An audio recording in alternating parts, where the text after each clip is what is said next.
Welcome to the stream, everybody. Let me pull up here on. Let me see here. Hold on. Wiggly wiggle. There we are. Welcome to the stream, everybody. Oh, got a little feedback there. All right. So tonight, I think we would continue the Nuzlocke. And I got some cheese for dinner. It's a boy dinner time. Boy dinner, we have cheese. Just blocks of cheese. I gotta get like a lighter background. I feel like my beard's disappearing into this dark blue background here. Yeah, I'll jump on. See if Skylar joins us. Hello. Hey, there she is. I'm see if this just breaks up the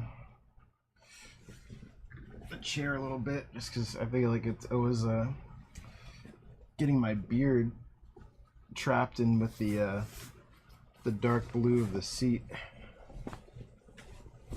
I feel like my face disappears. Let's try that. It's a little better. Because it was like, I feel like every time it like gets trapped and it just a block of darkness is like right there. Oh, you gotta cover the chair. Yeah. Nice. So I'll use that cloth for now. I like that pattern. It's like just some monstera and other tropical leaves in front of like a black and white stripes. Very nice. But yeah, here, let me put my headphones on so hopefully the speaker feed doesn't interfere with the mic. Okay. So I should still be able to hear you on. Uh-oh. Oh shit. I heard the USB of death. Oh. Oh fuck. Okay, there. Uh-oh. It does not recognize USB. What is this? Uh-oh. Uh-oh. What happened? I don't know what happened.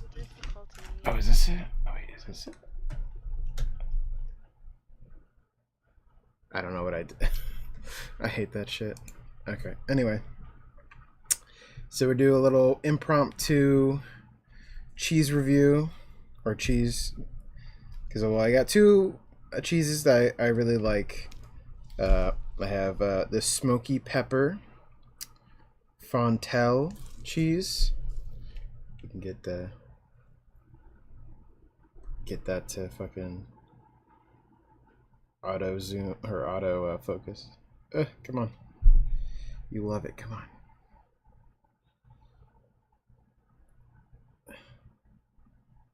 I feel like it's not gonna do it until I like manually go into the settings and be like, focus on this. But yeah, we'll can I make it bigger for a second? Yeah, I can. Okay. Oh, come on. I have to do this. Looks good. I think it's just not focusing. Can I can read it, but it's blurry. Yeah, hold on. I can go into properties. Oh, I can also, I'm pretty sure I can do, no. I think I have to go into the other settings inside the, I was not even focusing on me that great, honestly. Because usually it's small, so it usually doesn't matter that much. But so yeah, I have the smoky pepper. Oh, it's trying. Come on, bitch. Anyway, And I have my favorite cheese, which some people know as the Haller. I feel like if I move back and forth, I'll just happen to be in focus for 1 second. Ugh. There we go. Yeah, nothing else for you to focus on at that point. Oh, it had it. There it goes. Haller. Haller, which translates to, if you don't know, in Swiss to cellar dweller, hence the little sticker. And as you may or may not know, I reside within a basement, as I am a cellar dweller myself. Thus, I am the Haller in the flesh. You were much less scary than that creepy child. I hope so. I hope so. Much less scary. And then, so tonight, I came across something a little interesting. We have horn. Okay, I'll ask you how to say it too. I want to say Hornbacher. Yeah, pretty much. Hornbacher. Probably a little softer on the H, so Ornbacher. Ornbacher. Hence Alla Acker. Yeah. Also Switzerland origin. In quotes, little brother.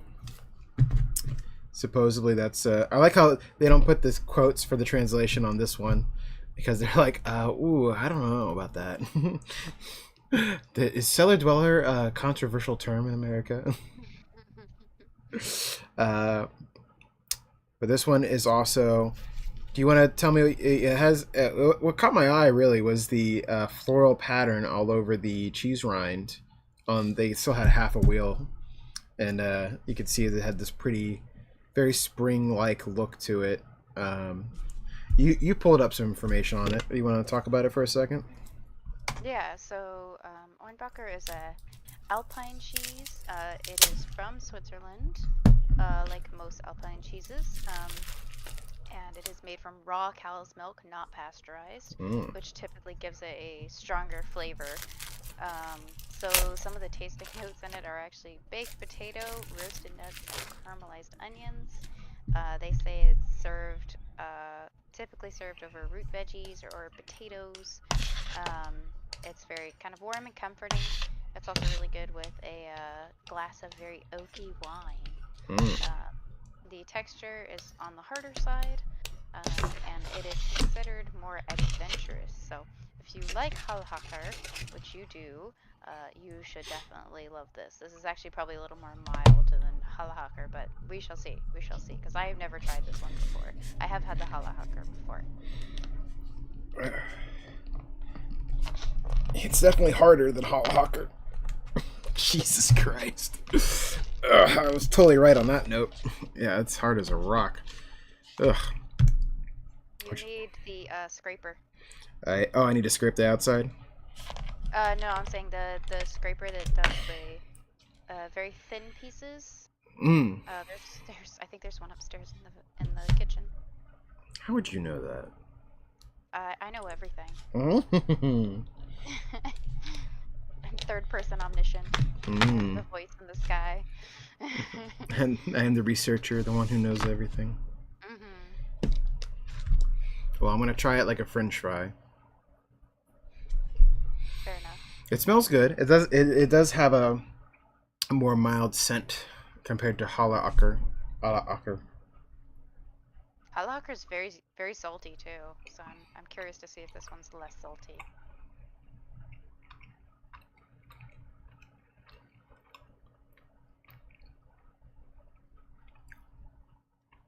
I'd say definitely less salty. Okay. First bite. What would you say the notes are?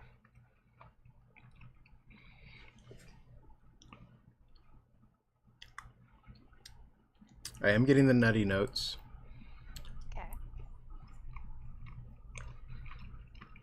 It is very warm and comforting. I do get that sense. It does have a very, like, it is very similar to Hallahacker, but very but just turned down a little bit. Not as salty, and I think the salt is what brings out a lot of other flavors from Holla Hawker. This is like a more muted, less salty version. I'm gonna guess it's a little bit like a more aged Appenzeller. It smells overall very similar, definitely more muted, but let me open up the Holla Hawker and just do a side by side real quick. Oh, it's a good idea. Just have like $30 of cheese just hanging out in front of me on a paper plate, not even a good plate. Mm-hmm. The things we do for cheese. Yeah. Oh, yeah. Stinky boy. Mm-hmm. Yeah. So it's so much less stinky than Holla Hawker. It's definitely not nowhere near Holla Hawker's potentness. Let's see what Murray says about Holla Hawkers. Because you can smell the salt on this guy coming right off. Oh, it's almost in my nose when I smell it. Versus this guy. Like, yeah, definitely not. Yeah, if you like it, yeah, if you like Holla Hawker, you're gonna like this, but it's not gonna be as punchy. If you like if you're going for punchiness, and so much, the Holla Hawker is so much easier to cut. Both have been out of refrigeration about the same time, but the Holla Hawker still is just so much easier to cut, regardless. So much smoother. Would you like the tasting notes for Holla Hawker? I usually do. It's very similar, as I remember. Very nutty, and I forget what they write on their page, but it's nutty, buttery, salty.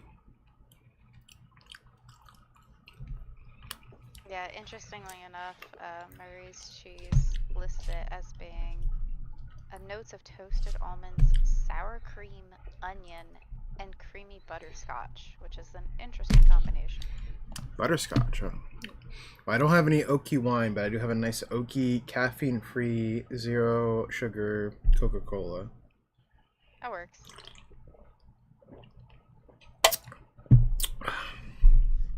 So let's do a little back-to-back here. I got the rind is rubbing off on my plate. Oh god. Okay. It does make a mess. It does make a mess. So I have Holla Hawker, and say it for me again. I tore up the thing. Where is it? Oh, Hornbacher. Hornbacher. Yeah. Hornbacher. So we have Hornbacher and Holla Hawker. Like a little rind on here. Let me scrape it off. Yeah, it's very soft compared to the other one too. It's very hard versus how soft and springy it is. Now, does the Hornbacher have more protein crystals? Let me see. Little crunchy bits. I do get plenty of crystals with Holla Hawker. Okay. But that could just be sugar. Sorry, salt, rather. I can't tell, and you know, if it is one or the other. But there's such a punch of salt when you eat Holla Hawker. Okay, let me get a cracker in between.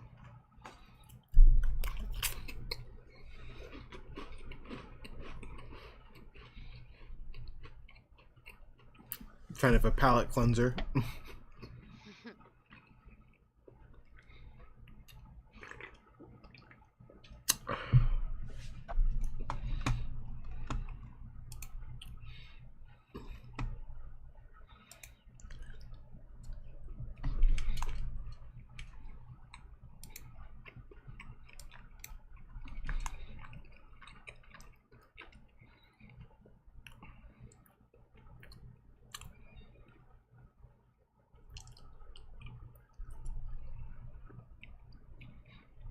Yeah. Just very muted in comparison. It's a very nice cheese, but it's like, you know, if you want to excite somebody and they like stinky cheese, I would get, you know, Hallahacker. If you know they're more of a more mild person, I would get the Ornbacher. And fun fact about the Ornbacher, it's relatively new on the cheese scene as far as cheeses go. It was only available widely in 2014. Before that, you could only get it from the creamery itself. Damn. Not too often a new cheese hits the market. Not too often, not too often. It takes a lot of time to get things right usually. I mean, it's 11 years old at this point. At least to be on the wide market, and obviously 11 years seems like a long time, but for cheeses, it's not. No, yeah, not for cheeses. Well, they've been making Goudas and Parmesan since what, the 1500s. And as we found out with, you know, original mozzarella de buffalo, you know, I'm talking hundreds of years, thousands.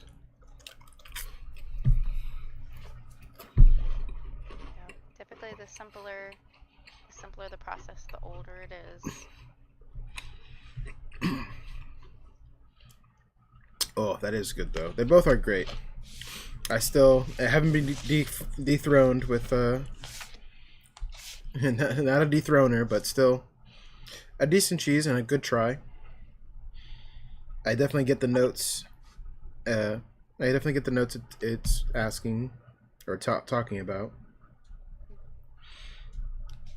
but definitely not like. Not that I wouldn't reach for it again, or that I wouldn't, you know, do a video on it, but. Yeah, I think it would be interesting also to do a. You said it goes well on top of potatoes. Yeah, so like melted on top of potatoes or roasted veggies. But given its hardness, I would assume you'd actually have to grate it to get it to melt. And then you need smaller pieces. Which would be easy to grate since it's so hard.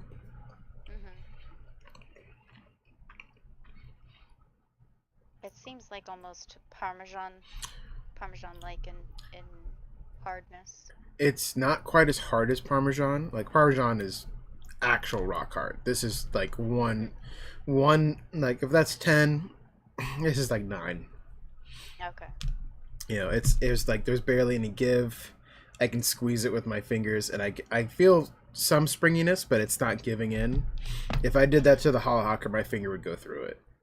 You know, it's like it's like you can see, it's breaking. I can break the Hallahacker pretty easily with my fingers.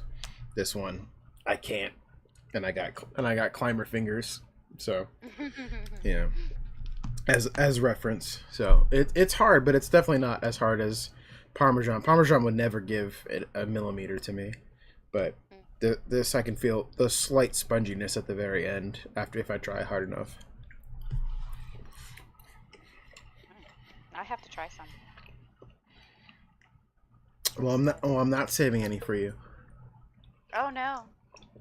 How rude! I have to go buy some on my own. I'm hoping that that my store has it. Well, yeah, if it's why it's, you know, if it's at mine, it's probably at yours.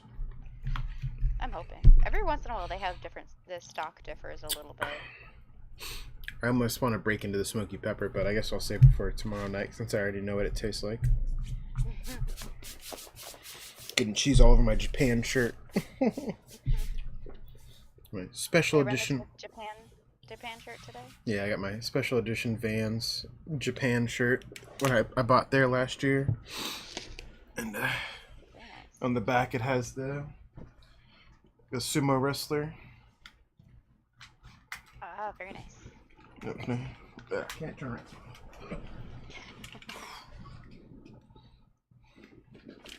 Not with the wired headphones on.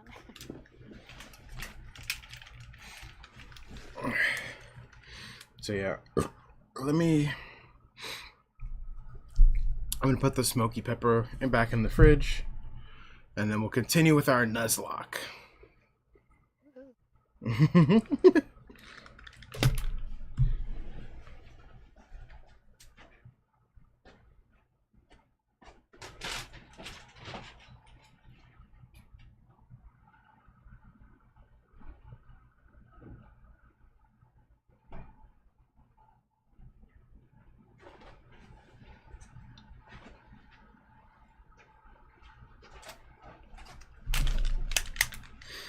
I still have that lemon goat in the fridge too.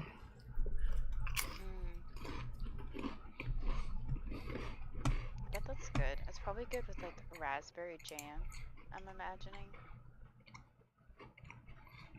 I bet so. Oh wait. Oh no.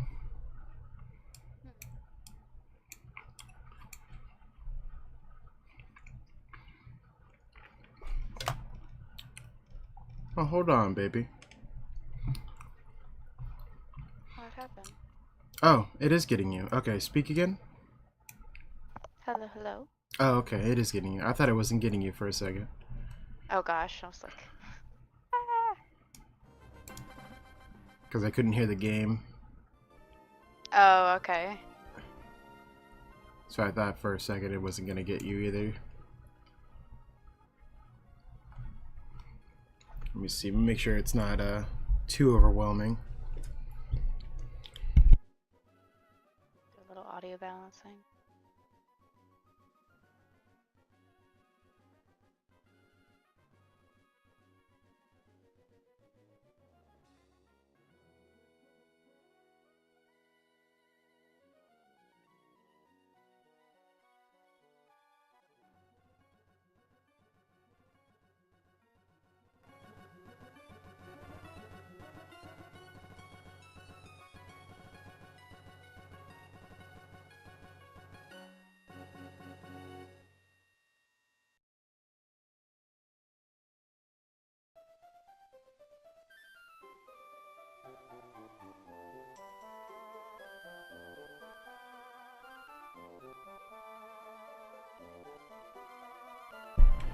So that should be good. Let me, if you want to mute yourself and check for yourself, let me know. Yeah. But it's hard for me to tell, but I think it's okay at this level. It's only at a certain percentage.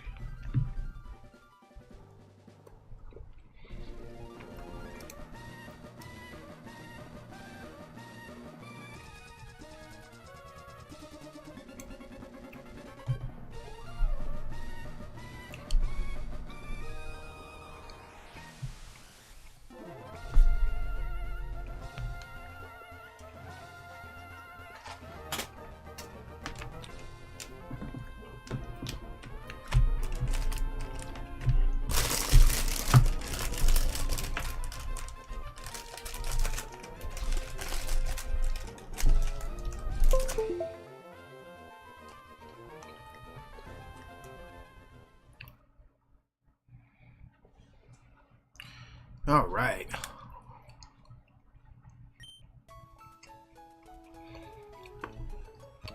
So last time, how's it sound?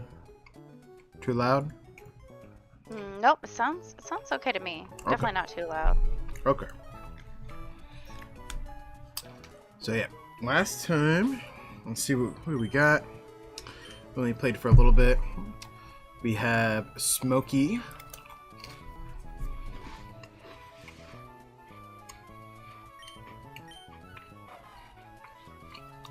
Who's our starter Torchic. And I know in this world, you know, choosing the fire starter is probably the harder choice, since everything in the region is like water. But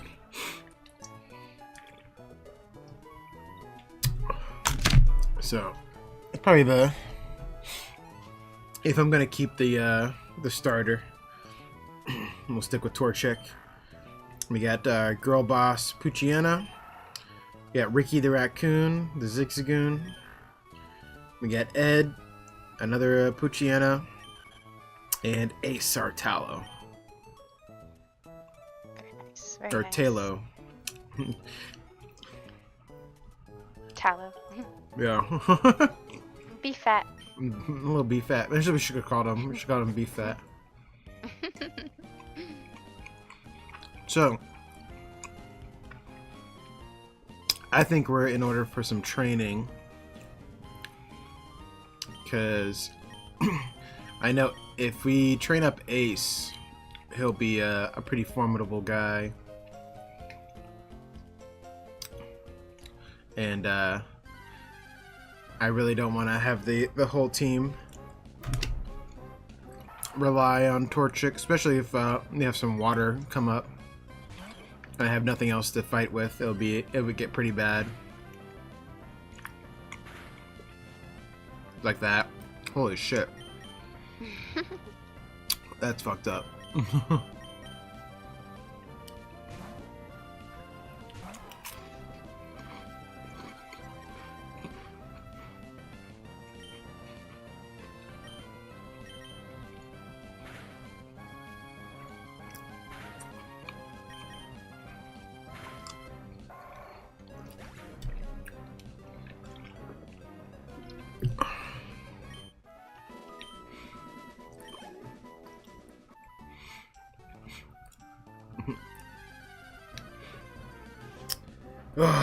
But it's it's been awfully hot around here, obviously. Well, not obviously, I guess. It is summertime. But it's been so humid as well. I've been trying to figure out other things to do.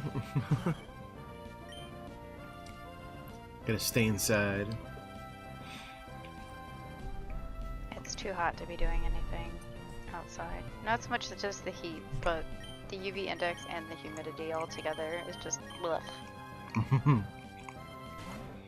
Feels like you're melting and sweating at the same time, and I just feel like a muck and or grimer every time I go outside.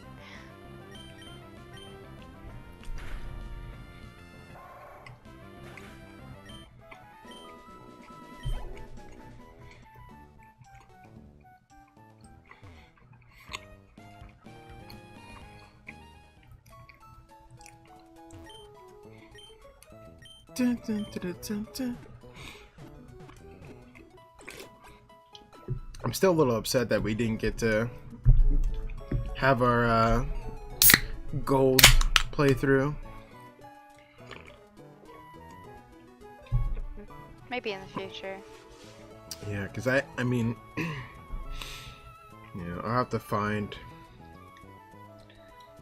I really don't know what happened to my silver cartridge, you know. All I have is I have an old, an original, genuine heart gold somewhere. Mm. It was very expensive. I think I have that too somewhere. You have heart gold. Do you have soul silver as well? I think I have soul silver. Okay, very nice. Because I had silver as a kid, so I think I got soul silver. Fair enough.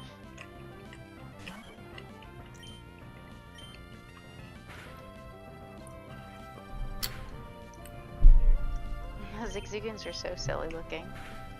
Their They're eyes, so cute. their eyes popping out. They have the little masks, a little raccoon mask going on. They look like they've been electrocuted. With their zigzaggy hair. I just think it's funny that they kept oh my god, okay. I was scared. I was really scared about that.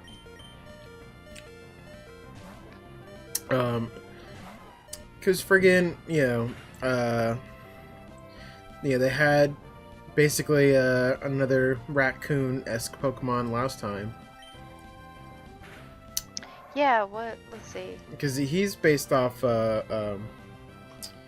another Japanese, well, a Japanese version of it. I can't remember what it's called. Red Panda? Not the Red Panda. No, right? no. Something different. That's something different. Do you remember the name of the Is it from a new generation? No, from second generation. Oh, okay. I mean, there's Furret and Sentret, but that's not... I would think of Furret. Furret? What is Furret based off of? I think like a weasel or ermine. A weasel? Yeah, Night. Furret, No, okay, no, sorry. Furret, yeah, Furret is obviously like a weasel, but what Sentret? What is he based off of then? The weird fat body and the raccoon tail. I guess he is a little bit more raccoonish. Let me see if I can pull up Well, I mean, his... as an American kid, that's what I immediately thought of when I saw it. Oh, Animal Crossing. Yeah, what is that thing? A taguki? Hold on, Yeah, hold that's on. what I'm it is. butchering the name. Yeah. It's a Japanese. It's like a Japanese raccoon. It's like a Japanese raccoon. And this is like an American raccoon. Because I forget where... Okay, so where's Hoenn supposed to be at? Hoenn's the first, like, area that's not Japan in Pokemon. Really? Okay. It's when they started going around the world. Like, you know, they see, you know, like, white and black is America. One is France. What was it? Like... Kalos is France. This is France. This is when they started doing that. I forget where Hoenn is supposed to be. I'm pretty sure it's not Japanese. Actually, according to some people, it is. It's the Japanese island of Kyushu. Oh. It's located to the southwest of Kanto and Johto. Oh shit. Never mind. This is South Japan. Yeah, because it's Hence the islands. Known for mountainous landscape and Japan's largest active volcano. Oh damn. Okay. Aso. I'm probably pronouncing it wrong. Hoenn features the large volcano called Mount Chimney, which is thought to be based off of Mount Aso. Yeah. Well, damn. I was wrong. There's a lot of water though, so obviously Hoenn is definitely the water-based game. Yeah, that makes sense. Region. So, what is the first one to be in a different country then? Is it like which one? So I did not play Black and White. Tell me a little bit about the common things in Black and White that make people think it's America. You got a bald eagle as a Pokemon. Okay, fair enough.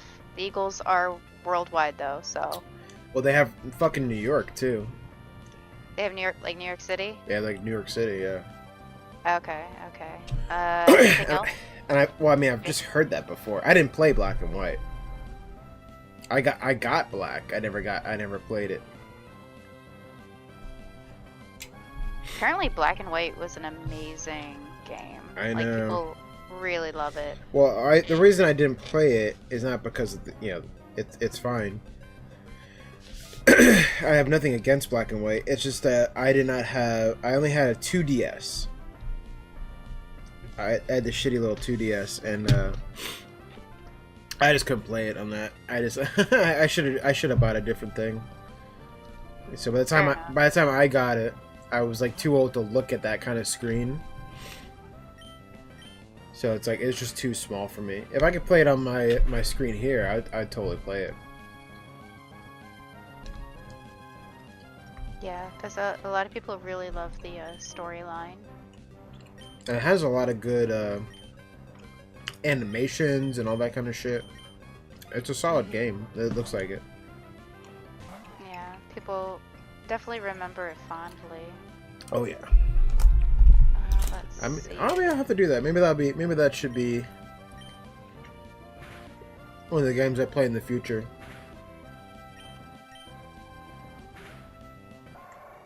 Somehow get Black on the computer here. Yeah, you should. I mean, should be able to. Oh, that makes sense. Okay, hold on. Some people are saying Hokkaido because it has that snowy region up top and lots of mountains. Oh. That would make sense to me because I think it has a decent amount of cold Pokemon? region. Yeah, like ice type.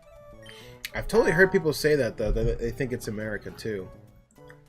Because even Bulbapedia says it is based on the geographically it's based on the Japanese island of Hokkaido. Yeah. And apparently the southern part of the Russian island Sakhalin? Wow. I'm going to butcher that pronunciation, but Sakhalin Unova. Unova is based Ah, on New York low City, turd. apparently. Aw, Found a Lotad? I could have got a low tad. Oh. Wait, what happened? Did you knock him out accidentally? No, I'm already caught a Pokemon in this area. Oh, shoot. I'm just training a little bit. I'm trying to get Ace up. Ludicolo is a fun little Pokemon. I know, he's awesome. He's so silly and happy. He I just makes you know. laugh. And he's a pineapple. He is, yeah, he's a weird little pineapple. I forget what's the middle Pokemon. I totally forget. Is that the Velociraptor one? Oh no, that's the Ludicolo? yeah. No. So it goes Lotad. What's in the middle? Oh, low. It's low something. See, I got another one. Hold on. Because they got Lombre, Lombre. Okay. which I can only say with a Spanish accent. Lombre. Lombre. Lombre. Lombre. It's a little ombre. My little man. Pretty much, yeah. Which is kind of scary to think about. I have a little man in my pocket. Excuse me? I mean, have you seen Mr. Mime? I don't want to talk about those videos. I do think that video is hilarious, though. Of the... it was like an Instagram. I don't know if it's like the original thing or not. But the one I saw, it was like... Ash's mom is like, looks over and like, you know, throws Mr. Mime out of his Pokeball. And like... it's just like, hey, Mr. Mime, you wanna... And he just goes, oh, yeah.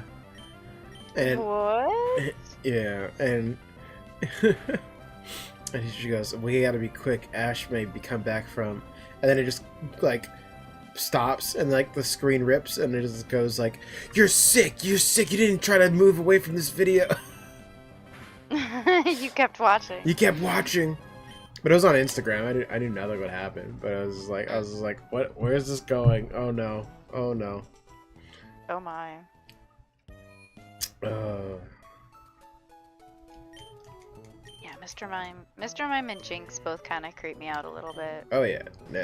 If you got one of those guys on your team, that tells me something about you.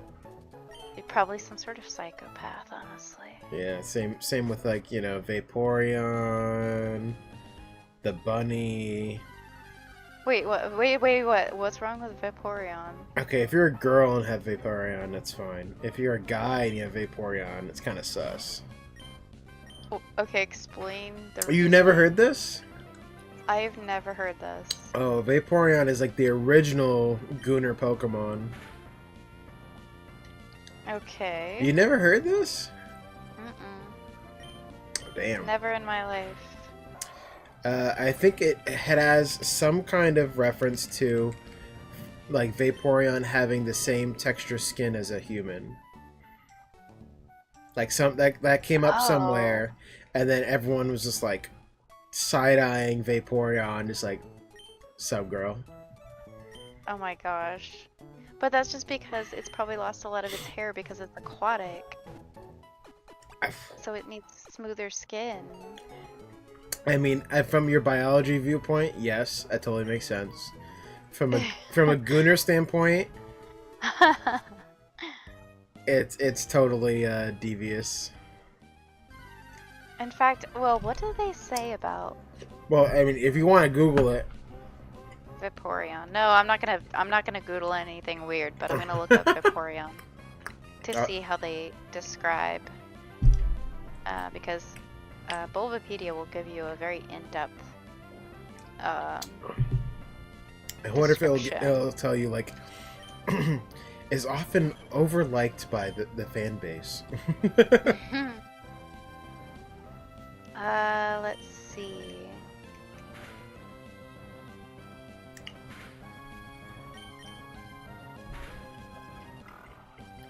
just says its body is light blue with dark blue markings around its head and a spiky ridge down its spine, black eyes and a tiny black nose.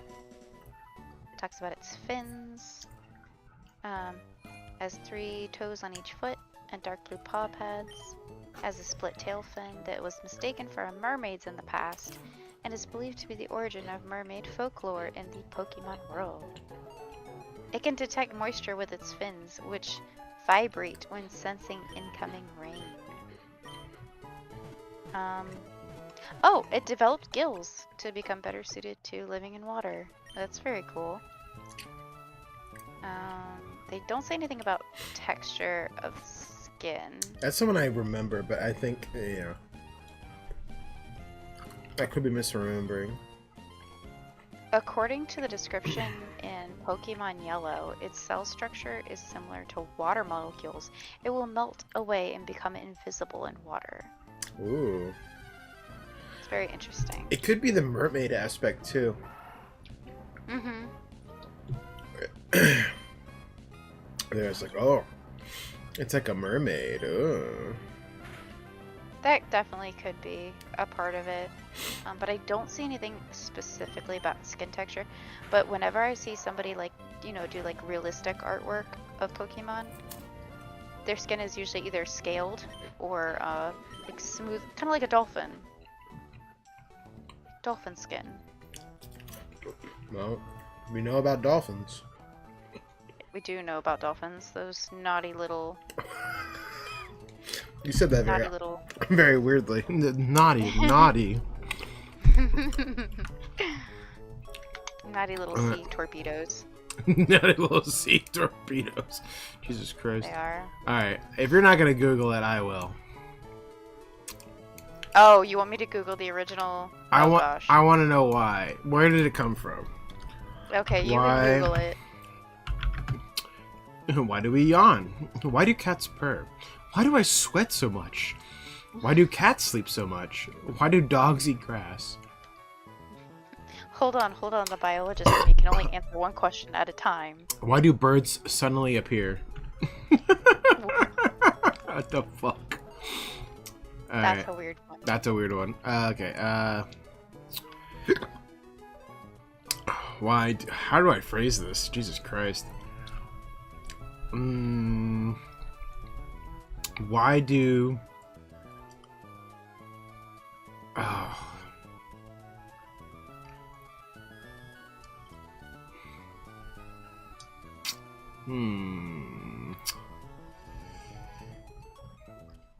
Uh-oh.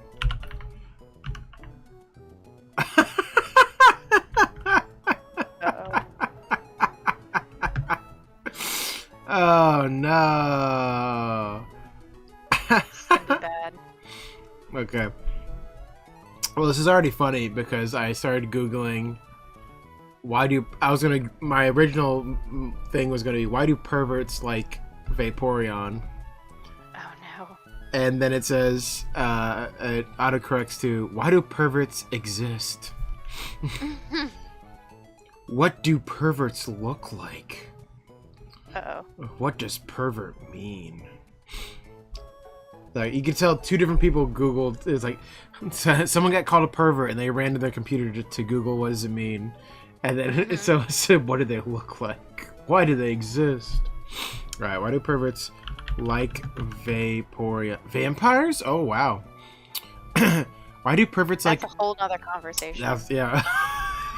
That's a whole other can of worms. I mean, that's your can of worms, not my can of worms. What? Yeah, girl fantasy. Top few includes vampires, werewolves, doctors, and pirates. Remember? Yes, traditionally. Traditionally. I suppose. You suppose. You suppose. I'll go for a pirate. The vampires are a little much. Not unless I get to be the vampire. Ooh. It's a swapped fantasy for me. It's a swap fantasy, I see. Why do perverts like Valorant? Why do perverts like vapes? Oh god. That's Oral fixation. Why do they like vaporwave? Now it's just trying to correct my thing. Yeah. Why? Okay, well, now I got to it. Why do perfects like Vaporeon so much? They added extra to it. Oh, Okay, boy. here we go. We got an AI overview on it too. And there's like 10 different articles on the right here from like fanfics and other stuff. In Facebook too.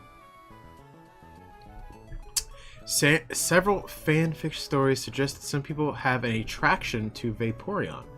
One in particular, copy pasta, that circulates online.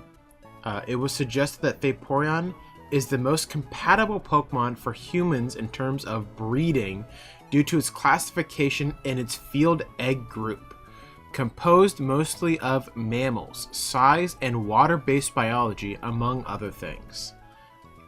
Important Good note. Lord. I mean, you're the biologist, you tell me. Important note. It's important to understand that Vaporeon is a fictional character within the Pokemon franchise, which is intended for general audiences. The idea of sexual activity with any Pokemon is a controversial topic and is widely seen as inappropriate. That's funny. I appreciate that AI told me this. That, like, you are a sus person for thinking these things, and you should not. You should be. You're. You should be shamed. You should be shamed. Oh no, I should not have hit the images. Oh no. Oh dear. Please don't do that. That's dear. always a bad idea. That's always a bad idea. All right, most of it's fine. It just. Oh, wow. Okay, there's a distinction here. How do I tell the difference between a male Vaporeon and a female Vaporeon? I don't think they have any sexual dimorphism. However, 87.5 of them are male, so females are very rare. Uh-oh. It's probably a boy. Uh-oh. Oh, God. And I just see...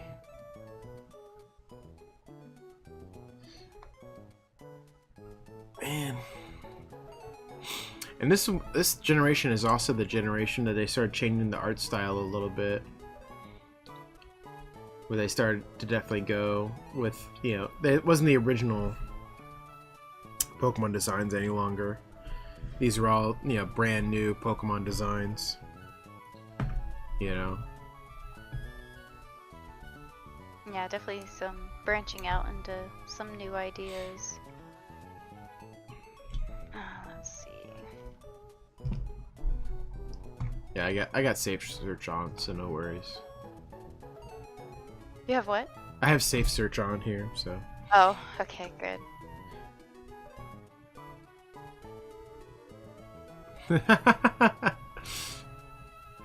The Three Horsemen of Pokemon. You can't mention it is your favorite. And it has like the bunny one, Vaporeon, or the oh, what is it called? The I always forget its name. The one Wally just caught. The fully evolved one.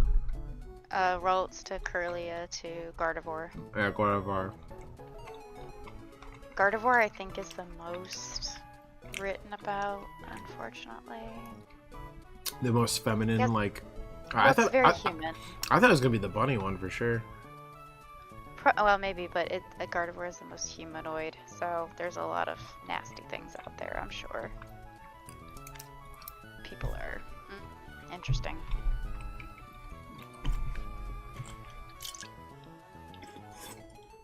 Well, did I send you that video where it was like,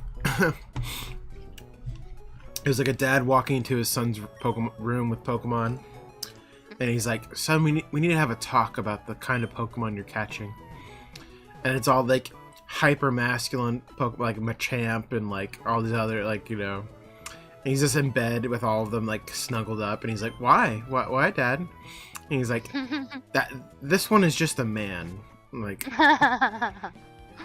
And it was the thunder god in the cloud, and he's like, "No, he has a tail," and he puts his tail up, and it looks like you know what, and he's like, yeah, and he just goes, and like he makes that like comedic face of just like, "Holy crap!" Is that what I think it is? That's funny. And as like, you know, as a you know, someone who's designing something, I can't imagine like they would look past some shit like that. But I guess they did. Yeah, there's some interesting little tidbits here and there. So I'm sorry to not ruin your love of Vaporeon. I know you do like Vaporeon a lot. Vaporeon's not my favorite evolution. That probably goes to Leafeon or Glaceon. Yeah, I was like, Leafeon. cause I think I got you the Glaceon from Japan. It's very cute. Bro. I would have felt no. weird if which one? I got you an evolution, didn't I? I got you Wait. you the Snom. Yes, the Snom, and then I also have the little guy was it's written in Japanese, that doesn't help me. Foxy Boy. Oh, Vulpix. the Ice Vulpix, yes. Yes, the Galarian. I think it's the Galarian. Yeah, Vulpix. Galarian one. That's what I was thinking of. So cute. His body is white, and then he's got the little fluffy tufts up top, and then the tips of his ears are blue, and he's got mint-colored feet. But yeah, I would have felt weird if I walked out of that store with the Vaporeon. I would have felt judged. Ah, I see. Do people know about that in Japan? Like, is that a Japanese? Is it an American thing or a Japanese thing? I feel like everyone knows about that. Okay, just not me, because I if- live under a rock. Yeah, you're very innocent.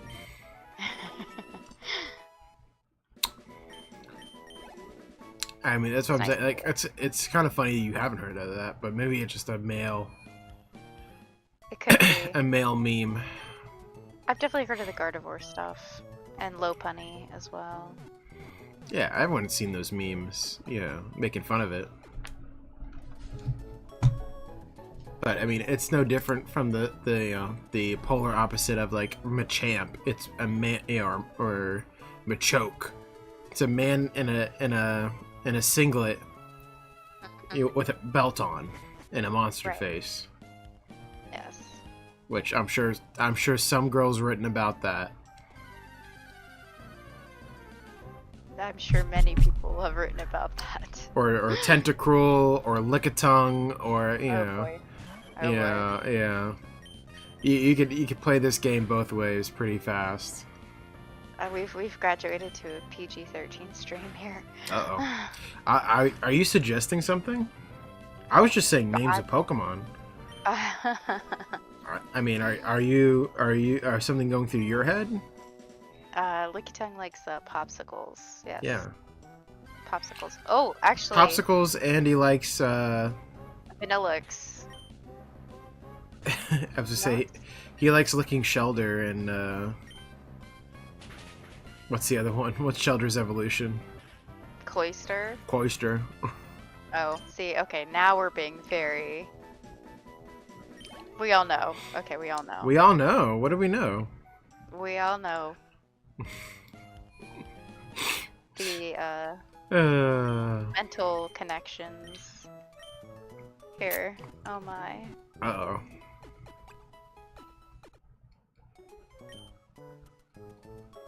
Oh, goodness. We're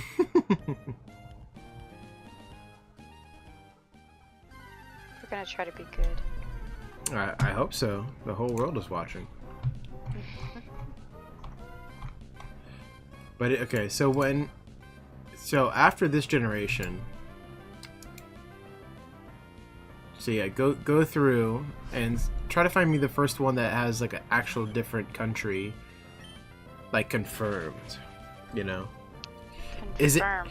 is it Paris, France? Like, is it the France one? Because I wouldn't be surprised, because Japan's innate love of France, but I think somebody said it was Unova, but let me take a look. So 9 regions. There's 9 regions: Kanto, Johto, Hoenn, Sinnoh, Unova, Kalos, Alola, Galar, and Paldea.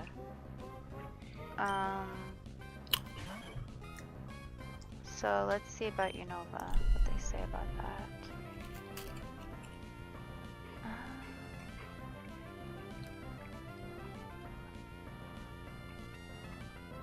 Unova is supposed to be very far away from Kanto, Johto, Hoenn, and Sinnoh, so maybe that's the first one. Okay, so it says the background for Unova draws inspiration from New York City metropolitan area. Although it is geographically based on New York City, it draws inspiration for its landmarks from the entire state of New York, which features a mixture of rural locations and urban areas, as well as factory towns and industrial complexes. The region also has several cultural references to the country where the state is located in the United States of America. So, Unova is the American one. So what generation is that? Black and white, so generation... Wait, hold on. So I was right. 5.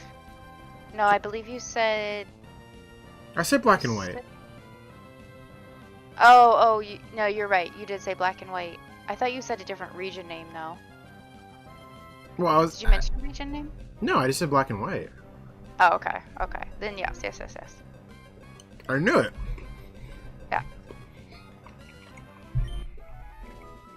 Because I thought Hoenn was somewhere else. I didn't know where.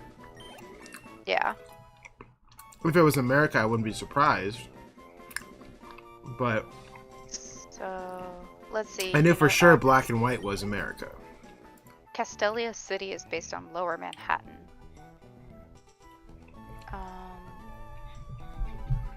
Because I knew it had big, references to New York. Because you cross a bridge, like a New York style bridge, to get there. Right. The Sky Arrow Bridge is a reference to the Brooklyn Bridge. And they have a subway, the Battle Subway. Which is a real life reference to the actual Battle Subway of real life New York. Which is all of them. Which is all of them, because you could be set on fire or hard after you died. Sorry, not died. Deleted. So.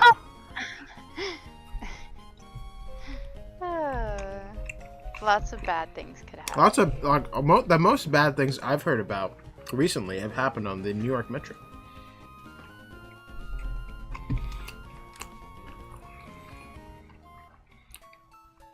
Oh, apparently there's a Liberty Garden in this game too, so that makes sense. Is it a reference to like the Statue of Liberty, obviously? And... yeah, something like that. There's a lighthouse in the middle of the island. Oh, it's not a lady, it's a lighthouse. That's funny. It's a lighthouse, yeah. I want to get some more. I'm gonna get another drink. Okay. I'll be right back.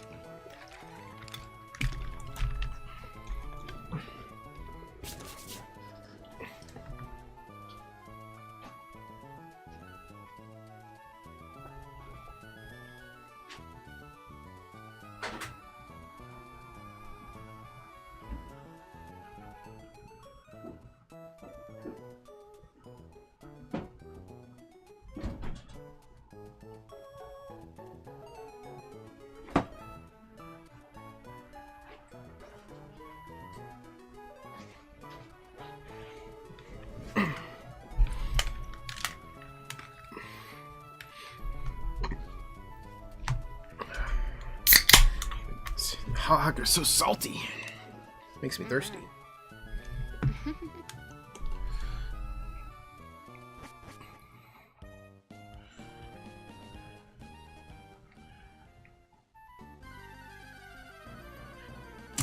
Oh shit. Oh. I definitely need a longer cable for my headset. Twisted up in it.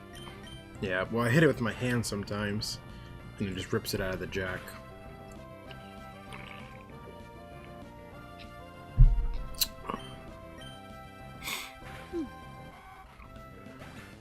Alright, so what's the one after that? After Unova? So Unova is the first one that's canonically not Japan. I believe so, because I believe Sinnoh is based on Hoenn. I mean Hoenn. Uh, Hokkaido. So after Unova, there's Kalos, which is based on, I think, France, because there's like a literal Eiffel Tower in the game. The Lumiose Tower. Lumiose Tower is clearly a reference to the Eiffel Tower. The style and like the city style is very French. The clothing is very French. I see the hat. I remember they had the beret and everything. Yeah, the berets and all that good stuff are definitely French. Oh, let me see. This was my first game, so I remember it very fondly. I'm surprised they went New York before France. Yeah. I mean, I guess it just depends. It's up to the designers, I guess. Let's see.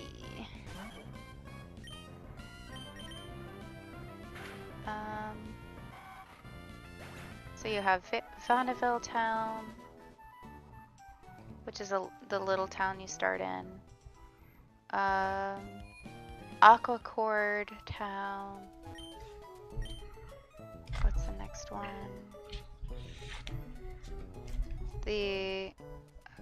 Some of the names are have a little bit of French flair. Like I think Lysandre was the villain there. Lysandre. Yeah, his name sounds a little French. I could be wrong. Lysandre. Oh, and the battle house is literally in French. Battle maison is French. Maison. Yes. If you speak French, I'm so sorry. I'm not. There's the Lumiose Museum, which is clearly based on the Lumiose Tower. Is clearly based on the Eiffel Tower.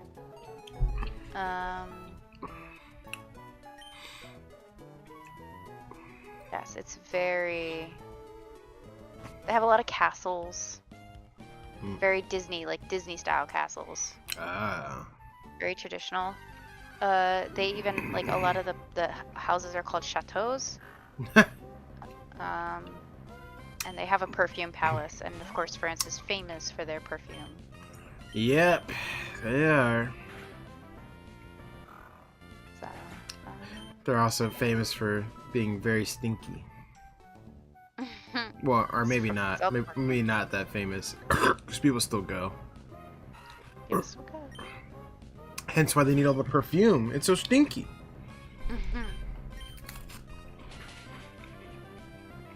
I still think that's so funny. Did you play X and Y? No.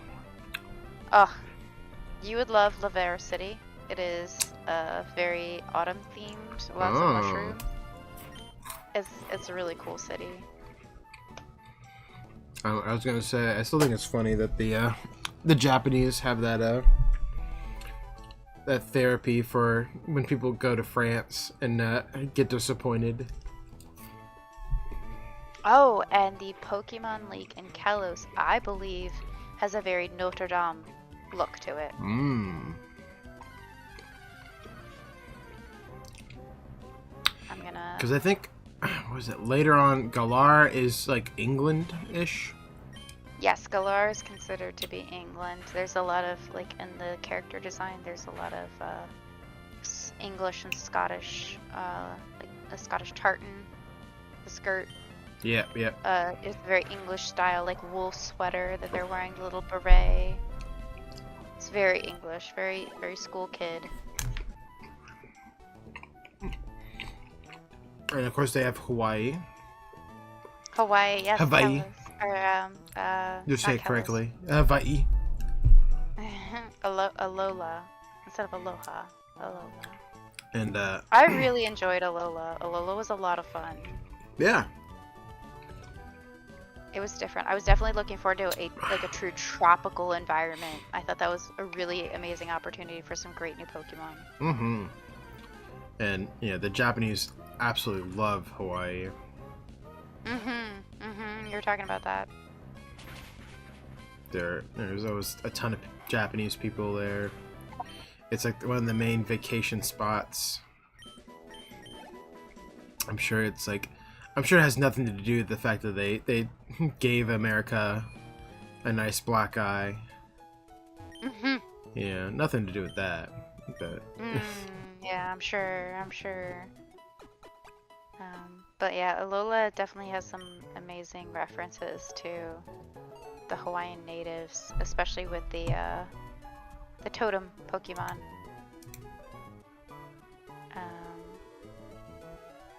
Let's see if they mention the totem Pokemon. Captains. I'm talking about the boys at the end here. Where are the boys at the end? the boys at the end. The fancy. The Elite Four? It's not the Elite Four. It's the four Pokemon you have to battle.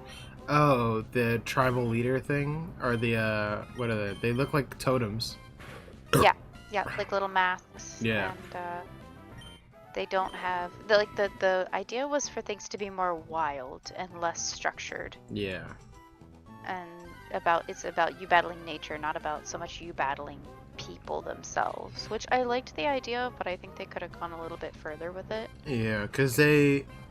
Yeah, what did they call... Yeah, you're right. What did they call them? I think they're the totem Pokemon? I think Hold on, I'm trying to find them. You might be... Yeah, I think it might actually be the totem Pokemon. Seasons. Original villains. And because I think at the end you establish the Elite Four, or you become the champion of the area, and you're establishing like it. That's like it's in that area is in its infancy for that kind of battling.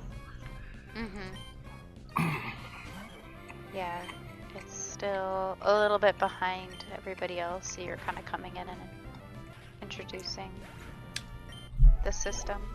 Why can't I find... So the totem Pokemon were the ones you would fight for instead of a gym. Yeah. I'm trying to remember the name of... Because they would have like... That's... like whatever like type the gym leader would have essentially. And then it just became, it's like they had a mega big one and they had a bunch of its smaller evolutions usually. So I mean it was the same kind of structure, you know, but at the same time like you said, it was, you were battling nature versus like people trainers who trained the Pokemon. Like you said, yeah, it definitely had a more man versus wild aesthetic, which was really cool. And yeah, then I did appreciate and that. then they go back to normal after that. Yeah, they're like, okay, that was fun. Now we're gonna be lazy. Going to jolly old England. Going to play the football. They love it so much. Mele, the main island that you start on. Yeah. Mele is Hawaiian for yellow. So are they all colors? Why yellow? I don't know. I do know that the Pokemon that you fight in the end is yellow. I was gonna say, is it like a yellow seal? It's a yellow seal. Yeah. I was gonna say, is a reference to each one of the Pokemon of the thing? I think so. So Mele Island is based on Oahu. Akala Island is based on Maui. Ula Island is based on the main part of Hawaii, the main island. The big island. The big island, yes. And the Pony Island is based on Kauai, if I'm pronouncing that right. Guardian Deity. Those are the ones I'm talking about. Guardian Deity. Okay. So there's 4. So Tapu Koko on Malamele, Tapu Lele on Akala, Tapu Pulu on Ula Ula, and Tapu Fini on Pony Island. On Pony Island. Pony Island, yes. I do remember, yeah, things got really weird in that generation too, because they introduced the Pokemon alternative of Ultra Beasts. Remember? Coming through the wormholes. Coming through the wormholes. Like, those aren't Pokemon. They're Ultra Beasts. They're weird. They're weird, yeah. psychedelic looking mothers. Yeah, they're very strange. And you're just like, what? Yeah. And I thought think that was a chance for the designers to like take all of their weird, like discarded things that are like, that's too weird, and then they pulled them all out for this game. And it was like a lot of fun stuff for sure. Like it was like a lot of you could tell they wanted a bunch of legendary, or you know, what do they call them? It's like legendary and they have two names for like the top Pokemon for a region usually. Yeah. What do they call it? There's another word and I forget it. I'm forgetting. It's not like semi-legendary. It's something else. It's like a different word entirely. It's like Manaphy. Manaphy is one. Yeah, it's like. It's a mythical Pokemon. Mythical, thank you. Yeah, mythical. It's like they wanted a bunch of mythical or legendary Pokemon, because I would consider the Ultra Beast in that category. Of one of those. I would probably say closer to legendary. Yeah, they were definitely pretty terrifying. And just really strong. Yeah, really strong. So the Ultra Beasts, how many are there? There's 11 in total. Jesus Christ. So we have Nihilego, which is the fish one, which everybody sees. Rock and Poison, which is a very interesting. Yeah, they had crazy combos too.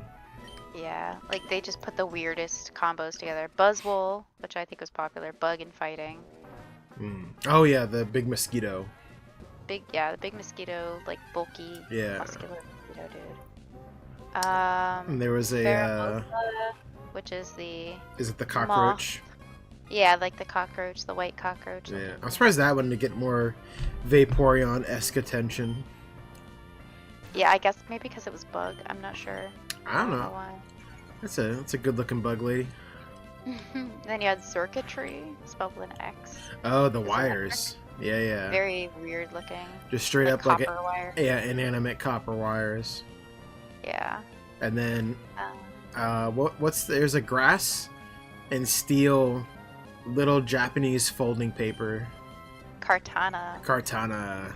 I thought that was so funny to me, because I remember seeing some kind of animation with him, and he's just like, he's just like the most stereotypical little Japanese piece of paper I ever saw. Because immediately he was just like, hola. He's just like the noises and everything. The noises are like the most stereotypical little like Japanese hayas ever. And I thought that I just fucking couldn't stop laughing the first time I saw it. And I was like, bro, the fuck is that? It's like, I do really love the design of it though. I think it's really interesting. It's the origami. It's origami. Samurai. Yeah, it's a little origami samurai. And he's grass because he's made of paper. And he's a little grass steel, bro. And like, it made so much sense. And I was like, how is this? You could have put this anywhere else. But it was cool. It was really cool. No, I was like, you didn't have to make it an Ultra Beast. You could have put that anywhere. Could have like found him at a little print shop or something. Yeah, it could have been a bunch of little ones attacking you. Yeah, and he could have been like a bigger. Yeah, and it was great too because he stayed small. All the other Ultra Beasts were like medium to large size. Yeah. And yeah, they were huge. And it was really interesting because we got to see because the ultimate Ultra Beast Necrozma. And his, bit for power, because I think, what was it? It was the, what is that channel again? It's the, I think I showed him to you for sure. The Pokemon, battle royale videos where it's like all of them on an island and they all fight each other, and they Right. and you know, because Necrozma and Arceus are like the last two. And Well, isn't Necrozma supposed to be like antimatter? He's the embodiment of antimatter. yeah, he's antimatter slash like black hole. Like you know, of course. Yeah, is antimatter in a black hole? Like, we don't know. I don't. That's unfortunately, I'm a bio major and not a physics or astrophysics major. So sorry, I can't help. And you know how I feel about those people, so.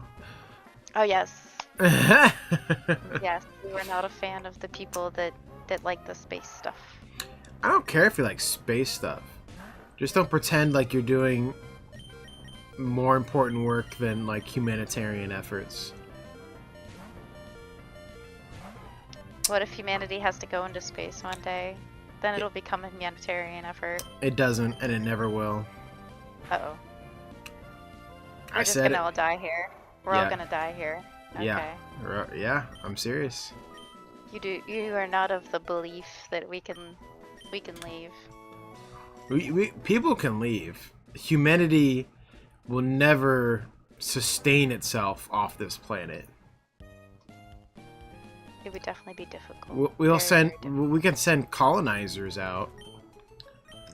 Like, you know, it'll be like the maximum, the absolute maximum that I can see is like from the movie universe of Alien and like Wayland Yutani, where like especially in like so you get to see some of it in the most recent Alien. Shit, I forget the subtitle. So there was the most recent Alien, and it showed a colony where like a bunch of people are working, and they're trying to work to earn their pass to get off. Essentially, you know, they're basically what's the term? I think indentured servants, essentially at that point. But Wailing Nutani keeps like stringing them along, so they keep getting like free labor out of them. And the main character realizes this, and she tries to figure out a scheme to get off planet. Anyway, and you see a little bit in. I know these are movies you haven't seen, so that's why I'm explaining it. Because I know you would never watch any of the Alien franchise. Very scary. Hey, very scary. You don't like the scary stuff, I know. So in Alien 2, which is not as scary, it's more action. You may get away with that one. But in Alien 2, you get to see a bit of a colony, and you see like kids are being born there, and like there's like a couple hundred people, maybe like maybe 200, 300. Like I forget. I probably could look it up. How many people were in the colony on Alien 2? Let me see. How many people were in the colony in the movie Alien? Because what happens? Aliens. That's what it is. It's not Alien 2. It's Aliens. So they have 158 colonists in the year 2179, and the numbers include the workers and their family members, because one can extrapolate and imagine, if you're going on a work trip like this, you're never coming home to see your family, so you just bring your family with you. Because there's no way you're making it back and either not being substantially age gapped, because it's age, time's going to move differently while you're in transit and on other planets,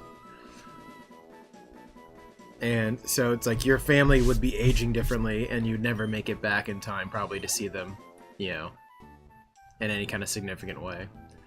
So that is like the extent of what I see humanity doing.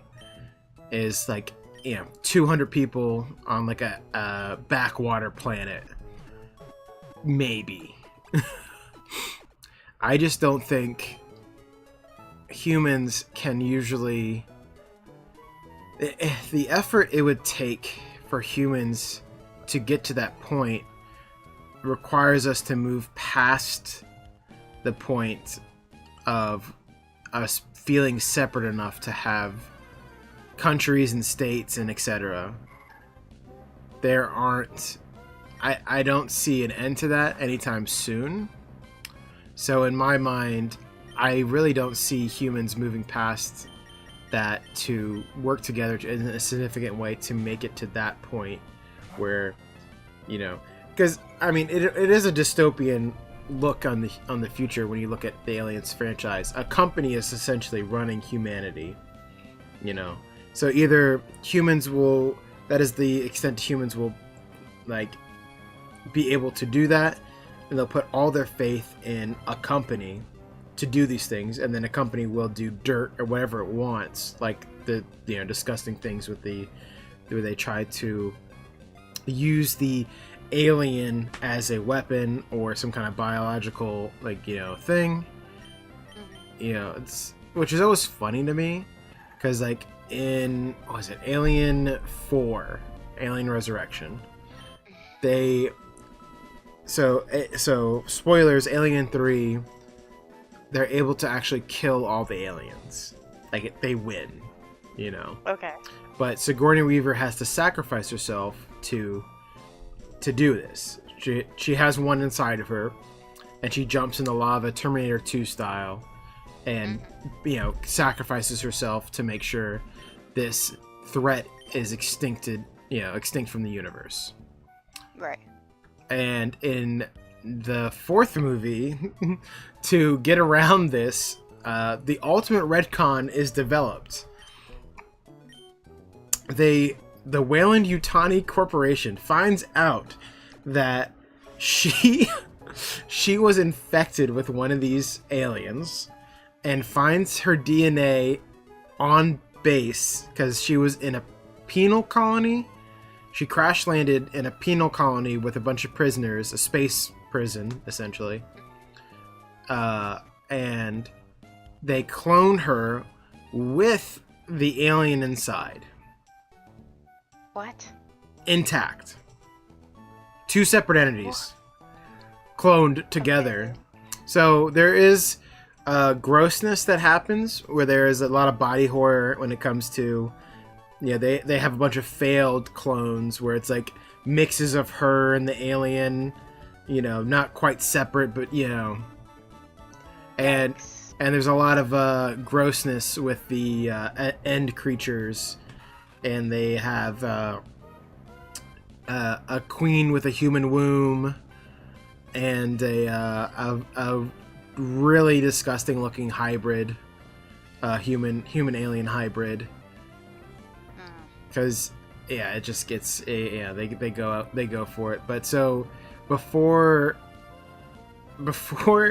the queen develops the human womb, she is laying eggs like a normal queen was, but then she develops this other womb, which develops the hybrid, the more distinct hybrid. But so before that, she's making workers, which is like the typical distinction for a xenomorph. It's just it's an ant. It's a worker ant. So they don't usually eat people. They collect them and then use them to make more, because xenomorphs do not reproduce naturally.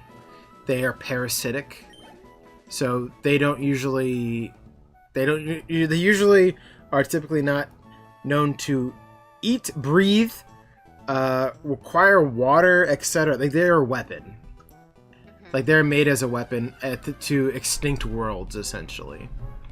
And humanity sees this and they want to use it as a weapon and So that is the whole reason they cloned, her to get this weapon, essentially. But in my mind, I'm like, how did you get to the point of setting up colonies on other planets and not have perfected the nuke? Right. Like, where's your planet nuke? You know what I mean? There has to be a planet nuke by this point. There has to be a nuke powerful enough to crack a core and just send the whole planet into chaos. Or or activate a volcano that will envelop an entire planet. You know what I mean? Like, it doesn't have to be the bomb itself, but the bomb sets off something. If you're smart. Like, I'm not even smart, and I thought of that. You know what I mean? Like, that's what I would think I would do if I had a planet-destroying device. You would use the planet to do the things that a planet does that usually resets itself and doesn't completely destroy it. So that either means volcanic ash is going to completely envelop the world for a few years. It will reset. I come back after that. You're all dead. Or it would set off some kind of melting of the caps, mass flood, Noah's Ark, same thing. Come back in a couple millennia. It'll be fine. Or the other one, which is like total salt. You nuke it so deep with a drill nuke, like you did. What's that movie? Oh shoot, there's like two of them where they drilled to the Earth and had to reset restart the Earth's core with a nuke. What was that movie? I don't think I've seen that. There's like two of them. It was just so funny. Like, I can't remember right now, but if that was the other one, but I would imagine in the future, if you had nukes strong enough, you would just be able to destroy the planet core and then have the whole world either... I don't think it would stop spinning. I don't think you could do that, but it would definitely destroy like some kind of fracturing of the plates, or it would cause like probably mass earthquakes and destroy like everything on the surface, the surface pretty easily until things calm down. You could harness nature in other ways than having a living being that would just eat everything, and turn it into more of itself. Because then what do you do at the end? You just have a planet full of bugs. Yep. That can never be touched. That can never be touched again. Yeah. So it's like, oh, you better do what I say, or I unleash all the bugs that will destroy everything and can't be stopped. Why? Stop! Why? There's easier ways to go about this. Just shoot the person. Like, I'm sorry to tell you, but there's a certain disbelief in my head when I think about like some movies like that. I'm just like, all right, you're going too hard. Like, there's no reason to go this hard. Like, you're like, oh, it's a perfect weapon, and like it's always some I forget the word, but like they have a weird sexual deviance towards having the ultimate weapon. And you're just like, okay, bro, that can't be. How is there like 12 of these people, even? You know what I mean? Like, I know there's probably billions of humans, but like there's always like some dude who's like infatuated with the idea of the xenomorph and having the power of the ultimate weapon in the palm of his hand. And of course. And it's just like, okay, if you like, I can't. So say like you're the world's top biologist, I can't imagine they would want to do something like this beyond just looking at it, It's right. Like there's no one who would be cross genius of the top biologist and weapon specialist that this person could even exist. It's so bizarre and funny to me that it's a constant that I've seen in movies, like it is some kind of permeation of something we would see in real life. It's just kind of funny to me. I know it's just a stereotype that they've created to get the movie going, but it always bugs me. Where I'm just like, who is this person that you've met that's like this? Because this is the dumbest thing I ever heard. And like, imagine pitching that to a general, and you're like, right. Hey, Jen, I got this idea for a living weapon that I saw on another planet, and it reproduces parasitically in the most horrid way possible. We're gonna have to sacrifice a lot of people, but to be totally worth it, we'll be able to destroy planets with this thing and not use them ourselves. And he'd just be like, hey man, I'm just trying to make sure my weapons don't accidentally go off and shoot my own soldiers, you know. He's like, why would I want that? Why would I want a planet that I can't use? Why would I want a planet? They'll just not go to the planet. Right. Like, the fuck are you talking about? Like, if that was the option, I would just let them have it. I just wouldn't go to that planet. You know, because I mean, that's the same choice. You made the same choice. Right. So it's like I don't get why. It's just like, that's why I don't think humanity would ever make it to that point, because they make poor choices like that.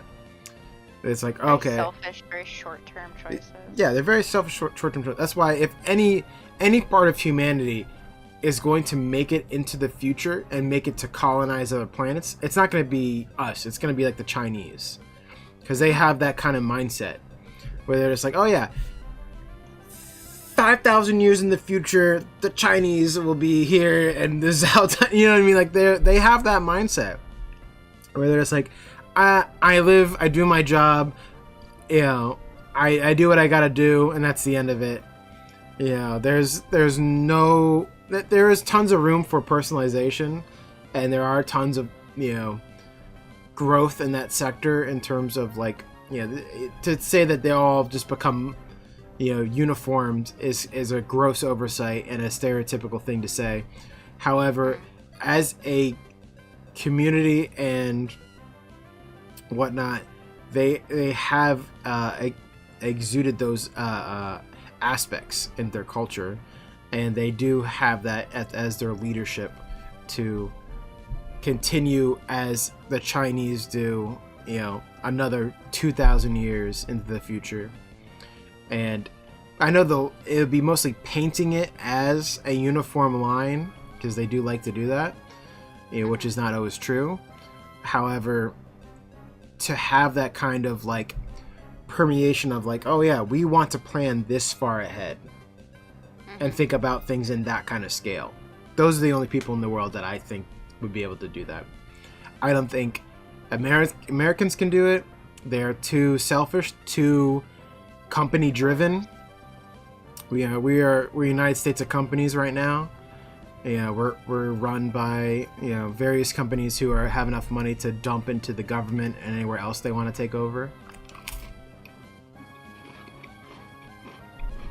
Well, and China's a very collectivist society versus an individualistic society like America. They've definitely turned it into, yeah, a collective society, and so that's definitely worked in their favor. In that, you know, in terms of, like, pushing a community forward on a world scale. And longevity. So, well, I don't know about longevity. I mean, there is a significant abuse of their own people, and of the Uyghur people, and, you know, several other communities within their nation. But well, I mean longevity as a culture. yeah, well, I mean, this is what I'm saying. They will make it seem like it is a longevity of their culture. It's hard, you know, because the communist Chinese only started, you know, so long ago. It's not, but they always try to make it seem like it's a continuation of the last dynasties. Right. That's how they phrase it. But what I'm talking about is the phrasing of those kind of things is the pushing forward of that kind of thing. There's no part, you know, America is fractured in terms of that kind of thinking. There's no part where, like, oh yeah, 300 years of, you know, American Revolution is coming up. You know what I mean? Like, nobody thinks that way. Nobody has that kind of, like, permeation of mindset where they're just, like, thinking about having that collective mindset in America. You're right, we are an individualist society, and yeah, it makes us strong in other ways.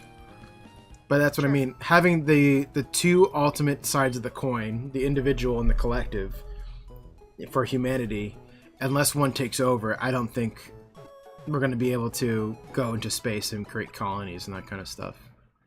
It's going to have to be one mindset, and only one of those is a collective. So, like I said, I only think one of them would be able to do it. I mean, America is good at doing certain things and having like things get done, but so is China. China is willing to wave a lot of things out of the way to make shit happen. Right, like human rights. Like human rights, and you know, all the sort of things that you would find in the Whaling-Yutani company. Which I think the company is an amalgamation of American Japanese, which is kind of funny, but that's funny.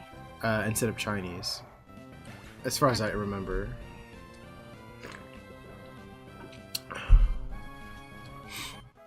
But yeah, I really just don't see it happening, and the fantasy, it can be interesting to think about the different parts of the universe and try to figure out black holes and whatnot, but it's so much theory that they're making guesses on guesses on guesses on guesses, and the only reason the guesses nowadays work is because they have made 15 different guesses on the guesses that Einstein and everyone else made up. So as soon as one of those pops, they all scramble and try to create another reason for why the reason they came up with is still correct. And it just, to me, for someone who's so smart, they should be focusing on more humanitarian efforts and things that are real problems versus like the false problems of discovering the universe and whatnot, because there are things that we are not going to get to if we don't solve the things in before that. That is true. That's a valid thing. Because you're trying to there's a staircase of humanity rising, and you're trying to jump 5 steps, and you're not going to realize you're going to fall back and you're going to land on your head. And I guarantee you that's what's going to happen. We have Amazon bro and Tesla bro both trying to shoot their shot into space, and one's faking videos with Katy Perry, and the other one is actually doing decently in terms of shooting up satellites into space and trying to get stuff to like come back and land properly. But if that's the future of American space, and space journey in general, I mean, you're talking about the focus of 2 men. It's very ego. It's very ego driven. It's very flippant, and in like say it goes out of style in a few years. You know what I mean? Like they'll just drop it. But the only reason I think they won't is because one of them has that actual like aspiration for it, and the other one is just competing against that guy. That's all it is. If no one like Elon existed who has this like idea to get into space and is willing to just dump money into it, right. Whether no matter how he got the money, no matter it doesn't matter to him, obviously. It just matters that he's like, I have to go to space. I think this is the path forward, yada yada yada. The other guy is just competing against him, whether he actually makes more money or not. One guy is setting the standard in that case.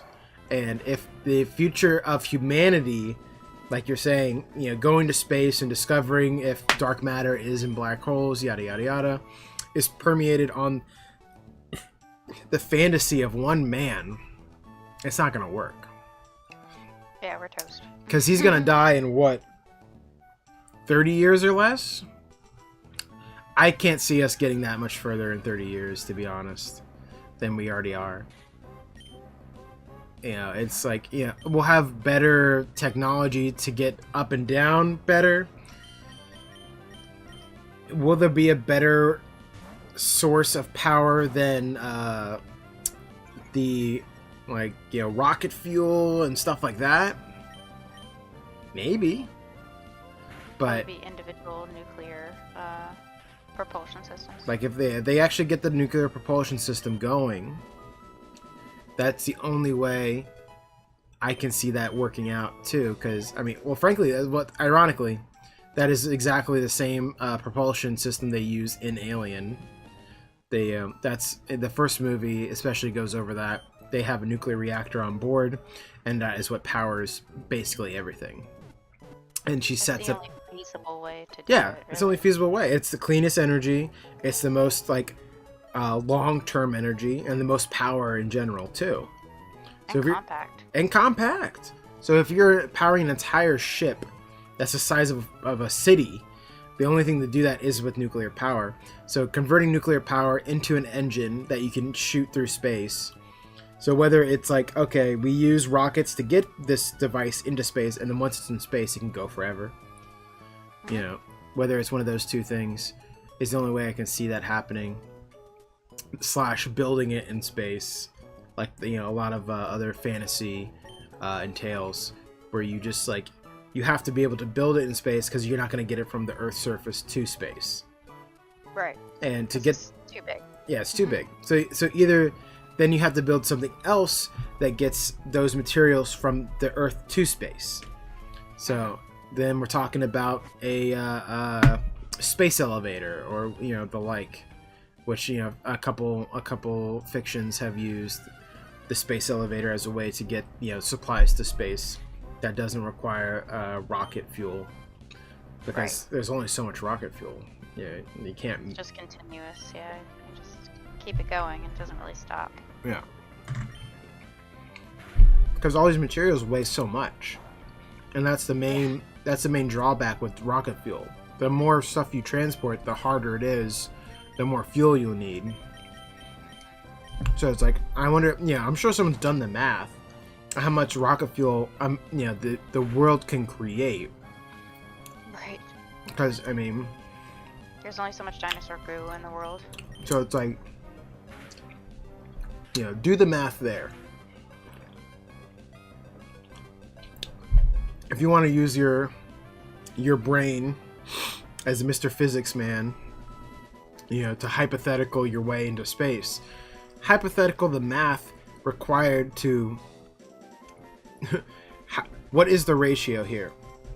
How much rocket fuel can be made with the materials left here on Earth?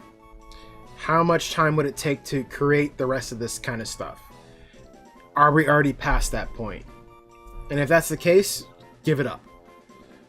You know, there's no point in wasting the rest of the supplies on Earth to maybe get to supplies on Mars, mine some shitty ass ice and bring it back to this planet and be like, okay, great, we got some ice. We can't build shit with ice. The fuck are we doing? You know what I mean? Like, there is no planet within our reach that can replace the materials we are using to get to it. Right. And that's my point. And even if you get to another planet, so we get to another blue jewel planet like ours, or whatever they call it, you know, another water-based planet, a backwater planet just like ours. There's no guarantee it went through the same processes we did. There's no guarantee they went through a dinosaur extinction. You know, all the different like levels of evolution, because those are the only things that enabled us to have certain fuels. The breakdown of those creatures and plants over time created different fuels that we use today. And if the planet does not have those kind of processes, which is never a guarantee, because how could you guarantee an event such as that, which is already 1 in a million, and then it's you know, okay, 1 in a million is even an understatement at this point. 1 in a billion. You're talking about 1 in a billion, and then 1 in a billion on top of that of having the proper extinction events in place to create the same kind of items. Because I know you can create the same kind of items because most of the same materials in the universe are the same. You know, it's not made of different shit. Yeah, it's all the same shit in different places. So either you need a way to synthetically make fuel enough to do the things you need to do to get the materials to replace the materials that you used to spend to get around on Earth. Because I imagine there's only so much uranium we can radiate and create, make actually usable for nuclear reactors. There's not, that's not infinite either. That's a rare material, as far as I understand. So even those things. So say you go into another planet to find more uranium, and the actual fuel sources you'll need in the future because you'll be beyond rocket fuel. Those kind of things, you can't even guarantee those will be on the same planet, because you can't even say that those things are. I know they're universal, but to say you'll find enough to get back is a gamble. And it's like, and not only a gamble just to get back, but to have enough to bring back to the world and be like, hey, we saved everybody. We have enough energy for everybody forever. Wouldn't it be smarter to try to focus on that before you left? Instead of making a last-ditch effort to cross the ocean and say, hey, I'm going to be hungry. I know we're going to run out of food in 10 years. I really hope you get back, Christopher Columbus, from America with enough corn and maize to feed all of Europe in 10 years or less. Like that would have been insane.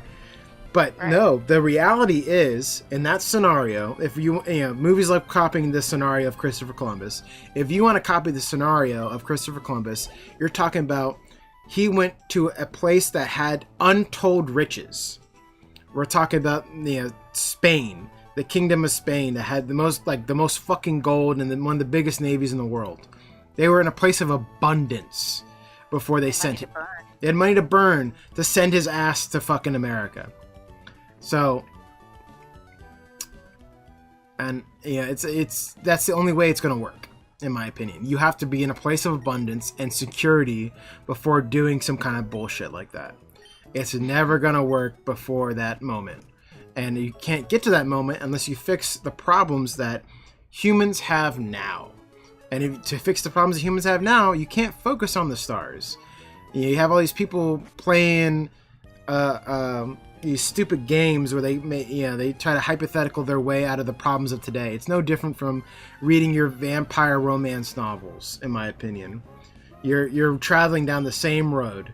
You're just doing massive man strokes on yourself, trying to think your way out of the horrible situation we're going to find ourselves in another 20, 30, 40 years. It's not there. And to not be trying to solve those problems now and thinking about stupid problems like, does a black hole have dark matter in it? It's not important. And it's frankly insulting that you think that those problems are more important to solve than the problems at hand.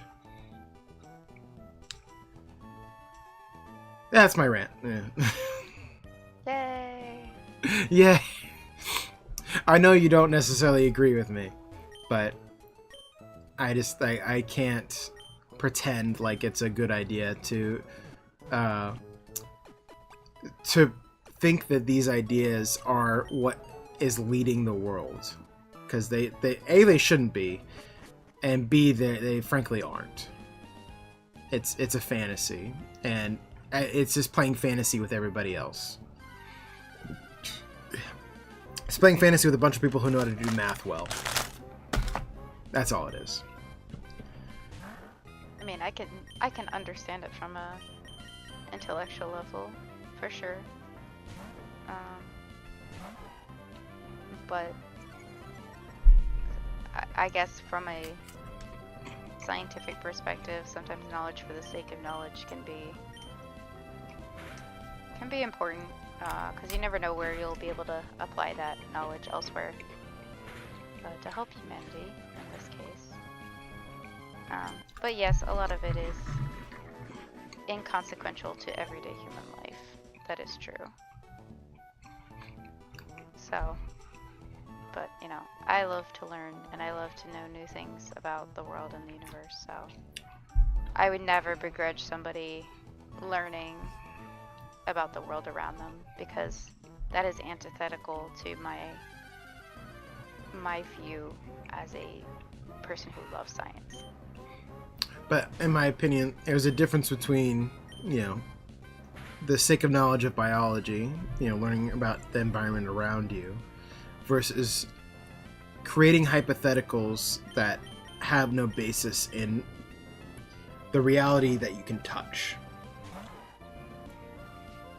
And that's the difference I mean. Learning something for the sake of learning, there are so many things to learn in the world we have now. There's no way we could actually learn enough to be satisfied, even with the world we have now. It is basically impossible in my mind to learn everything this planet has to offer and be satisfied. Because, frankly, we haven't even gotten to the bottom of our own oceans. True. So, there's so much more to learn here first before even getting out there. And I think I made the point before too, where I talked about the smartest person ever recorded in history in terms of IQ. It was I can't remember her name, but it was a lady, and the lady, all she did with all this intelligence was play chess. And to me, that is, which is fine. Your choices are your choices as an individual. However, either it says one of two things. IQ just is like a relative measure for, a certain type of autism, where it's like you're hyper focused on playing a game, and that's all you're good at because that's what your brain does well. And that is like, your general interpreter for intelligence is solving problems. And if you're just really good at solving problems, you have a high IQ. It's mostly pattern recognition. Most people agree that solving a problem, pattern recognition, same thing. Yeah. But if it's like usable intelligence in terms of, someone who can solve insane math problems and, push humanity forward, figuring out those uranium problems, figuring out human starvation, figuring out the human mind, figuring out how to create a world that is not uniform, but at least more unanimous in its decisions, those kind of things. And beyond the problems that I could even possibly think of, to be honest. There's so many just logistics problems in the world. Things that, things need to be places that they're not. And to getting those things to the places at a rate where it can be actually sustainable. Because, so many things aren't sustainable. And it's one of the buzzwords that gets pushed in our face a lot nowadays. Yeah, sustainability. True. So it ends up being on my mind a lot for those same reasons. I could just be being influenced myself, but if this is the world that I've been shown is a world of not incredible supply, what else am I supposed to think? I mean, does that sound unfair to come to those conclusions? No, I don't think it's unfair. What was the last sentence you said? I blanked a little bit. I'm sorry. So if I live in a world where things like sustainability and environmentalism and the like are the main focus that are pushed into my face from birth, are my conclusions about science and humanity not reasonable? To me, I think they're reasonable because of the environment I was raised in, which is an environment that they've constantly pushed that is, we're going to destroy the planet, we're going to run out of fuel, yada yada yada. And if these are the truths of the world that I grew up in, what else am I supposed to think about people faffing about with their genius that I do not possess? Someone who has a power that I do not have and cannot obtain by no measure in the entire planet. No one can be smarter for, any way, shape, or form. I can only become stronger. I can't become smarter. There's only certain things I can do with the body I am given. And becoming smarter is not one of them. So being smart, to me at least, is an insane gift. Because I've seen people who are, I hate to say dumber, but they're just dumber than me. And to see them struggling so much, I can't imagine that they would look at me any differently. Someone who is, Right. Substantially the same smarter than me. So,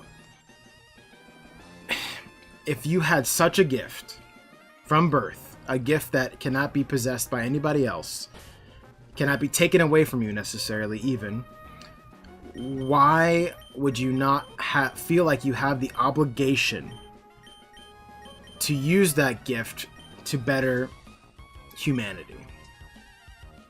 I mean, I think a lot of people do. I mean, if you study or you talk to, and I know you're talking about like the top 1%, but let's just use something that I'm more familiar with: gifted kids, right? They got singled out in school. They were told they were smart. They told they had a high IQ, whatever the measuring, the test was that they had to take. And it's very common for gifted kids to become very burnt out and very depressed because they've been told their whole life that they're intelligent and that anything short of being, any of like the hard sciences or being a doctor or a lawyer, something difficult to obtain, would be a waste. And so anything that they are passionate about, that they have a passion in life for, like what if they love art, and so they're told by society, well, you're super intelligent, why would you not want to do this? Because nobody else can, no other people aren't this way, you're lucky, you should be using this for the good of humanity or society or whatever. And they're like, I just want to create art, or something that, and I'm not saying art isn't good for humanity, because as we've seen, especially in schools, with them taking away kids' ability to create art, creativity is a very important part of the human brain and the human psyche, and being able to express yourself in a way other than speech or talking. I mean, even talking is an art form. It's poetry or spoken word or whatever, or singing, those are all art forms of the voice. But if you are going to do something that society doesn't deem useful, like directly useful, then they shame you, and then a lot of people become depressed because what the world expects of them is not what they want for their life. So basically you're saying that those people should be, I don't want to say should be shamed for their decisions to not go along with what society wants them to do, but in that vein, yeah, it sounds like it's kind of what you're talking about. And especially when you put it that way, that is the society that China promotes. Mm-hmm. And that is also the reason I think is why they'll beat us.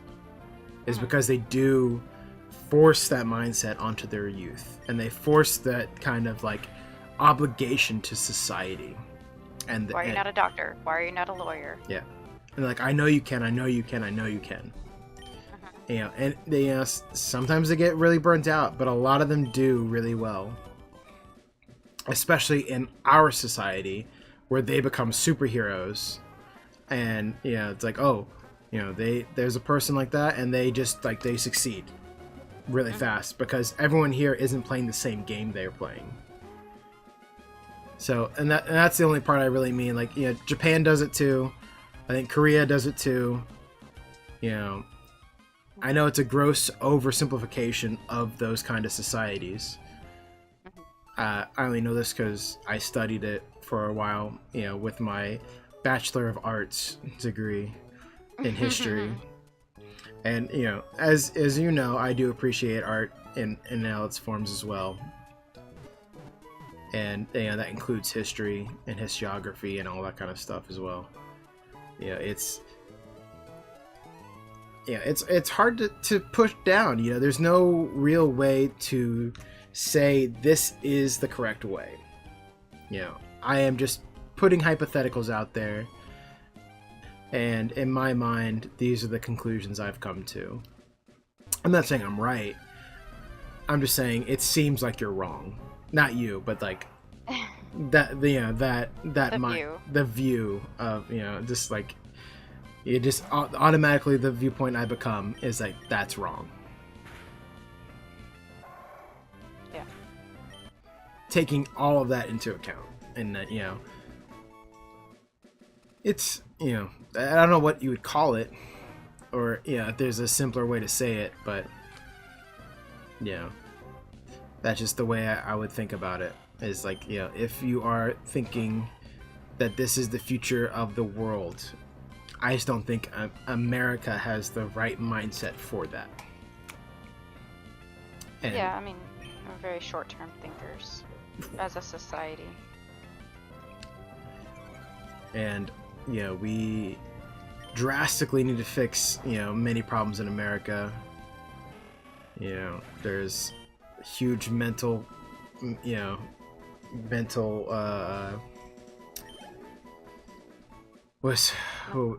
mental health crisis in America. I think that's one of the biggest crises because it leads to a lot of the other ones. Yeah. And there's just way too much of that going around where there are too many people who are making other people feel unsafe. Too many. There's. And it's hard to nail down. It's not a blanket statement where you can just be like, open up the mental facilities again. And like just start throwing. It's a 100-fold problem. That's the problem. Yeah. It's everything, everywhere, all at once. Yeah. And you can't address everything all at once. Yeah. Which is why I need someone smarter than me to figure this out. It's frustrating, and I can't solve it. And I have no answer for those kind of things. So all I can do is hope for some kind of messiah to kind of solve those problems for me. You know what I mean? Well, that'd be lovely, but as many people say, even if you were given a messiah, would you care or would you follow them? If and of course, that obviously has religious connotations as well. Which I am, slightly more religious than you. So True. If you're asking me if someone like that came about, I would be hesitant. I think I've talked about the marks of the Antichrist before, where it's like they will be someone who is loved by everybody, and nobody will have a reason to not like them. It'd be very hard to distinguish.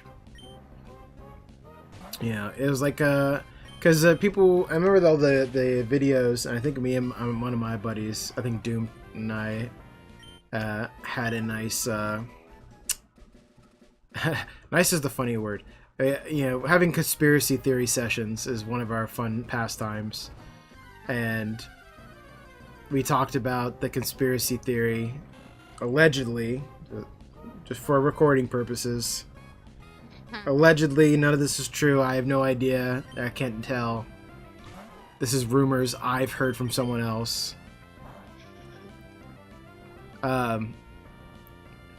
Oh wow, I burned that wing gold. I didn't think that was gonna work. I thought that was stupid. Anyway, that Mr. Beast is of one such person where it's like he literally is called Beast, the mark of the beast, Mr. Beast. Someone who's loved by everyone, who does great things for the world, you know, who has subtle things that are weird about him that you really don't understand. So like there's people who found clips and videos where he goes between like veneers and then normal looking teeth and then back to like veneers.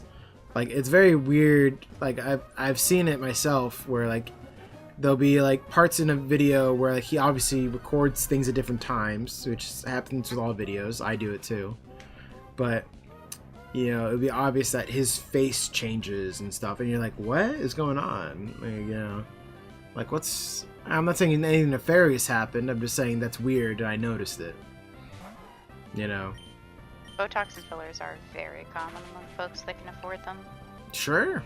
But, you know, it just creates a little level of distrust in my head. And, you know, not that I have any reason, I also, you know, sing the praises of Mr. Beast, because, I mean, you know, who can't say the same, you know, who else can say that they're the person that makes the same kind of money as Mr. Beast and actually has done the same amount of good? Bill Gates can't say that. I don't believe Bill Gates. He definitely donates a lot of money, but I think a lot of that money gets wasted. Not in the same way that Mr. Beast does. Like I almost think Mr. Beast has done. Well, it's like first of all, yeah, you see it through the videos. You see him directly like digging those wells for people. You know, giving out free food in his home state. You know, he's done an insane amount of good, and Bill Gates has done an insane amount of donation for profit, which I don't think is the same thing. He has either donated to make sure that his quota is of a certain level so he doesn't lose too much money when being taxed, or, you know, he's being donated to things that are aligned with his views and values and his vision of the future, which is insane. You know, like I think I told you the story where he wanted to blot out the sun so that the Earth could recover or some bullshit and not have the UV, you know, like, bro, that's this plot to the Matrix. Like when you watch the Animatrix, they have a problem with robots that absorb power from the sun because they're all solar powered. So he's like, just blot out the sun and then they'll all die. Guess what? They started using humans as batteries, and that's the plot of the fucking Matrix. Like, you know, you just say insane shit like, I'm gonna create a thing that can blot out the sun for a couple of years and help heal the ozone layer or some bullshit. And you're just like, whoa, buddy. That's the part that scares me with these like companies and billionaires, where it's like, okay, I believe you have the power to do this, and that's what really scares me. It's like you have the power to make an insane choice like that and actually affect all of us with some bullshit like, I'm going to blot out the sun for a few years and pretend like you know what you're doing. Yeah, I mean, obviously it's pretty crazy. I mean, I will say that billionaires donating, and even millionaires donating to certain things in order to balance out their taxes, do well for themselves and being self-serving like that is very common. I would say that's something that only Bill Gates does. No, I'm just pointing out Bill Gates as an antithesis to Mr. Beast. Because most people would say Bill Gates does an insane amount of good, he donates a ton of money, he's made a bunch of fake meat bullshit, and even as a vegetarian, I'll tell you, fuck off with that shit. Shut the fuck up. That's the dumbest thing I ever heard, and the grossest too. Not only is it just like a bad idea, because I guarantee you that shit's gonna give everyone mega cancer for eating it, but also it's gross. I don't want to eat meat. It's not something I want to eat. It grosses me out. So you making fake meat that's real, like cloned meat or whatever, is really gross. So I know you're not necessarily appeasing me. You're going for the normal person that is trying to get them to stop eating meat and, Lower their carbon footprint. lower their carbon footprint, but I just don't trust it. I'd rather you eat real meat, honestly. I think it's a better choice in the end to have an animal that interacts with a environment versus a bunch of test tubes and carbons you had to extract from the world in different horrible ways to create something different and horrible. Because you can't create something from nothing, so it's going to come from something, right? Mm-hmm. So are you like, this is a dark fantasy version I'm thinking of. Are you like spoilers for the movie? Oh shoot, what is that movie called? Chris Evans. It's on the train that never stops. Snowpiercer. So, did you see Snowpiercer or no? No, but I think I remember people talking about what the plot is and like the twist at the end. Okay, so you don't oppose the spoilers. No, go ahead. So one of the main spoilers in the early part is the food that they've been fed in the back few cars of the train has been bugs. Bugs as a renewable resource, as a continually they make so many offspring.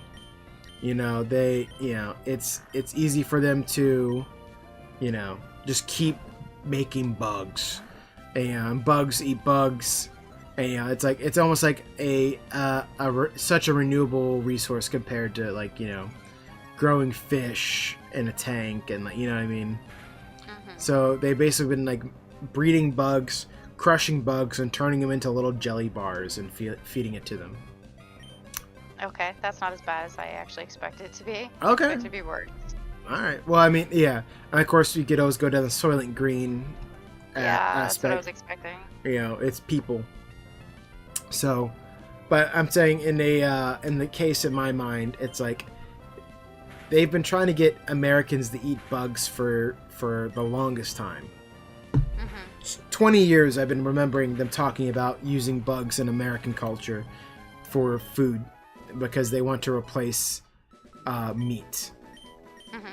Because they're like, oh, it's such a high protein, yada yada yada, and you know how I feel about protein anyway. So now that can be another rant we continue on here, but it's getting kind of late. Oh, I just noticed. I ranted for too long. We'll save the protein rant for another night. Oh boy.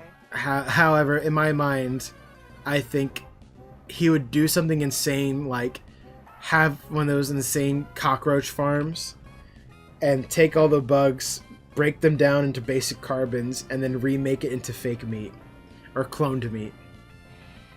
Like, oh, we just make it out of the clone paste. And what's the clone paste made of? Don't ask. You know what I mean? It's like one of those things where you're like, excuse me? You're like, yeah, don't ask. I have to ask, sir. I mean, I'm allergic to peanuts. It's not. Well, it's not peanuts. So, what scares you more, eating bugs or eating cloned, replicated meat? What's worst case scenario for you? Okay, out of those two, cloned meat is worse by a long shot. I'd eat a bug far before I ate cloned meat. I've had cricket chips before. I was gonna say, if I have a choice in my life, to the point where they're like, okay, you have to, your choices on the menu are cloned meat or some bugs, like some grasshoppers that are, they have Old Bay all over them. I'm Toasted choosing the toasted Old Bay crickets. I'm sorry.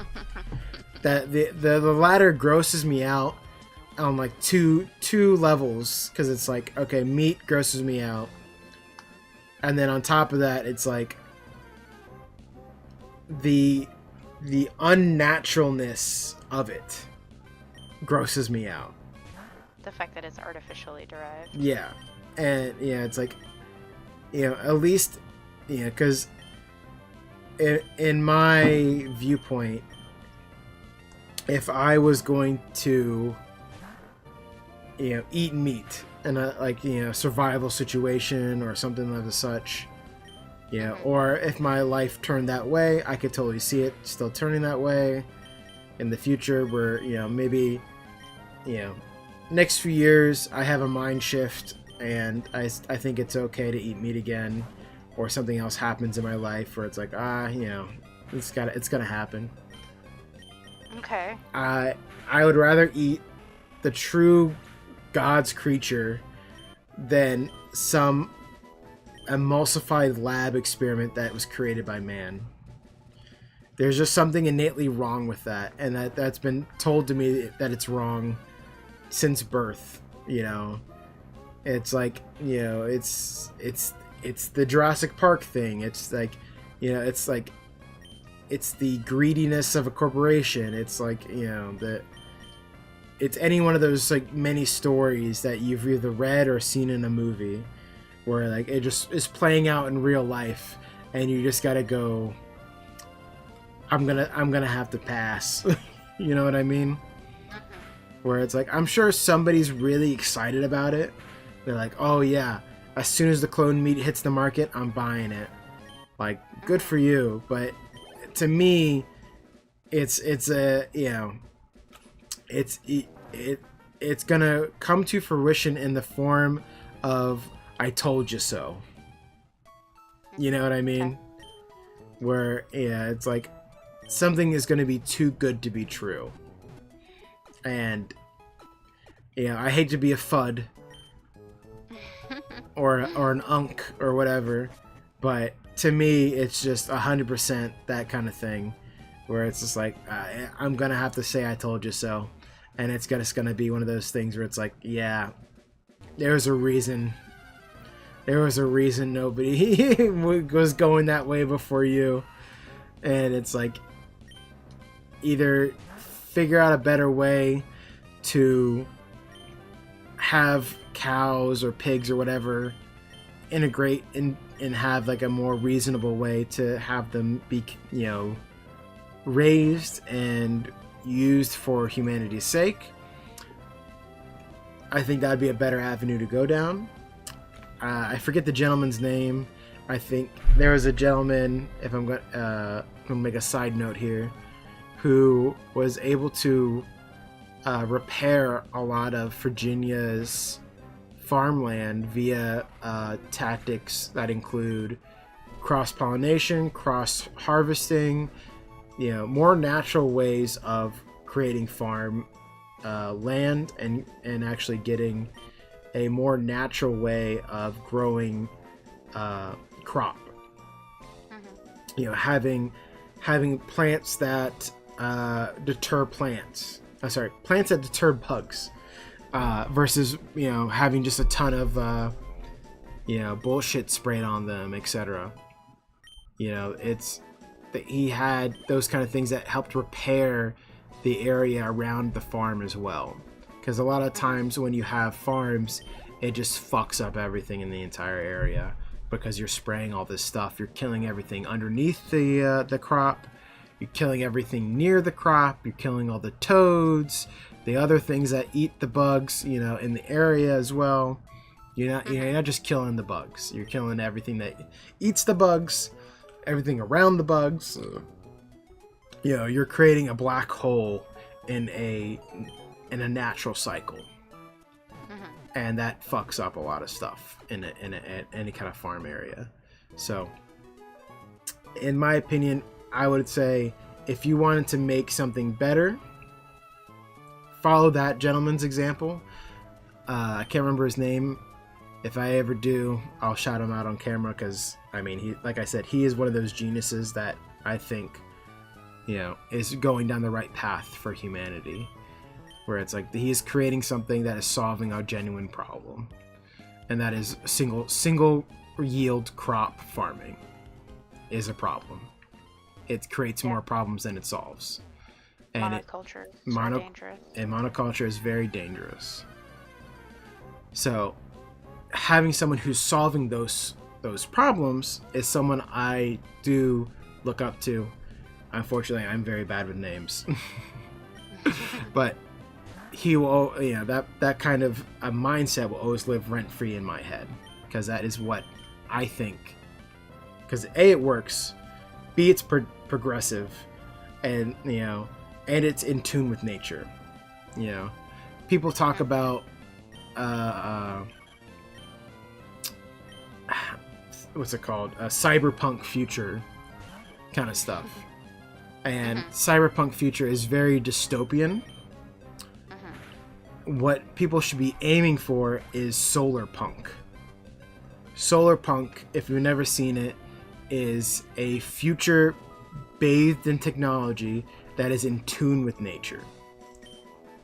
And that is the only way I see the future going and being like sustainable and real. Yeah. Anything else is just us eating bugs in different ways. And creating a dark cyberpunk aesthetic. And just so I can wear cool jackets is kind of a There you go. That's the punk aspect of it, is the fashion choices. Yeah, it's like, oh, I get to eat bugs and wear cool jackets, I guess. But if you're going back to sustainability, then cool jackets are probably going to be more made of natural materials instead of plastic-based materials. Mm-hmm. And I'd be totally down with it. Because I tell you what, the hotter it gets, the less plastic I want to put on my body. Oh yeah, because then it creates, every time, like, it just makes me want to sweat instantly. Because I already create enough heat on my own. I'm a very hot boy. But synthetic materials often make me just retain heat and just start sweating immediately. Even if they were designed to do the opposite, like, some kind of, like, easy breathable material. Uh-huh. Alright, so I think we did enough grinding for tonight in terms of Pokemon. And I think we got a lot of thoughts out of our heads. At least I know I did. I appreciate you hearing me out. I appreciate everyone watching my little cheese review at the beginning of this. Definitely give Hollerhocker a chance, and if you don't like really stinky cheeses, go for the Hornbacher. I think that's a better choice if you don't like your stinky cheeses. I think it's a very more mild version of Hollerhocker. But yeah, thanks for watching the stream. Thanks for enjoying BigSip TV. We'll see you next time. Peace and love. All right, say bye. Bye.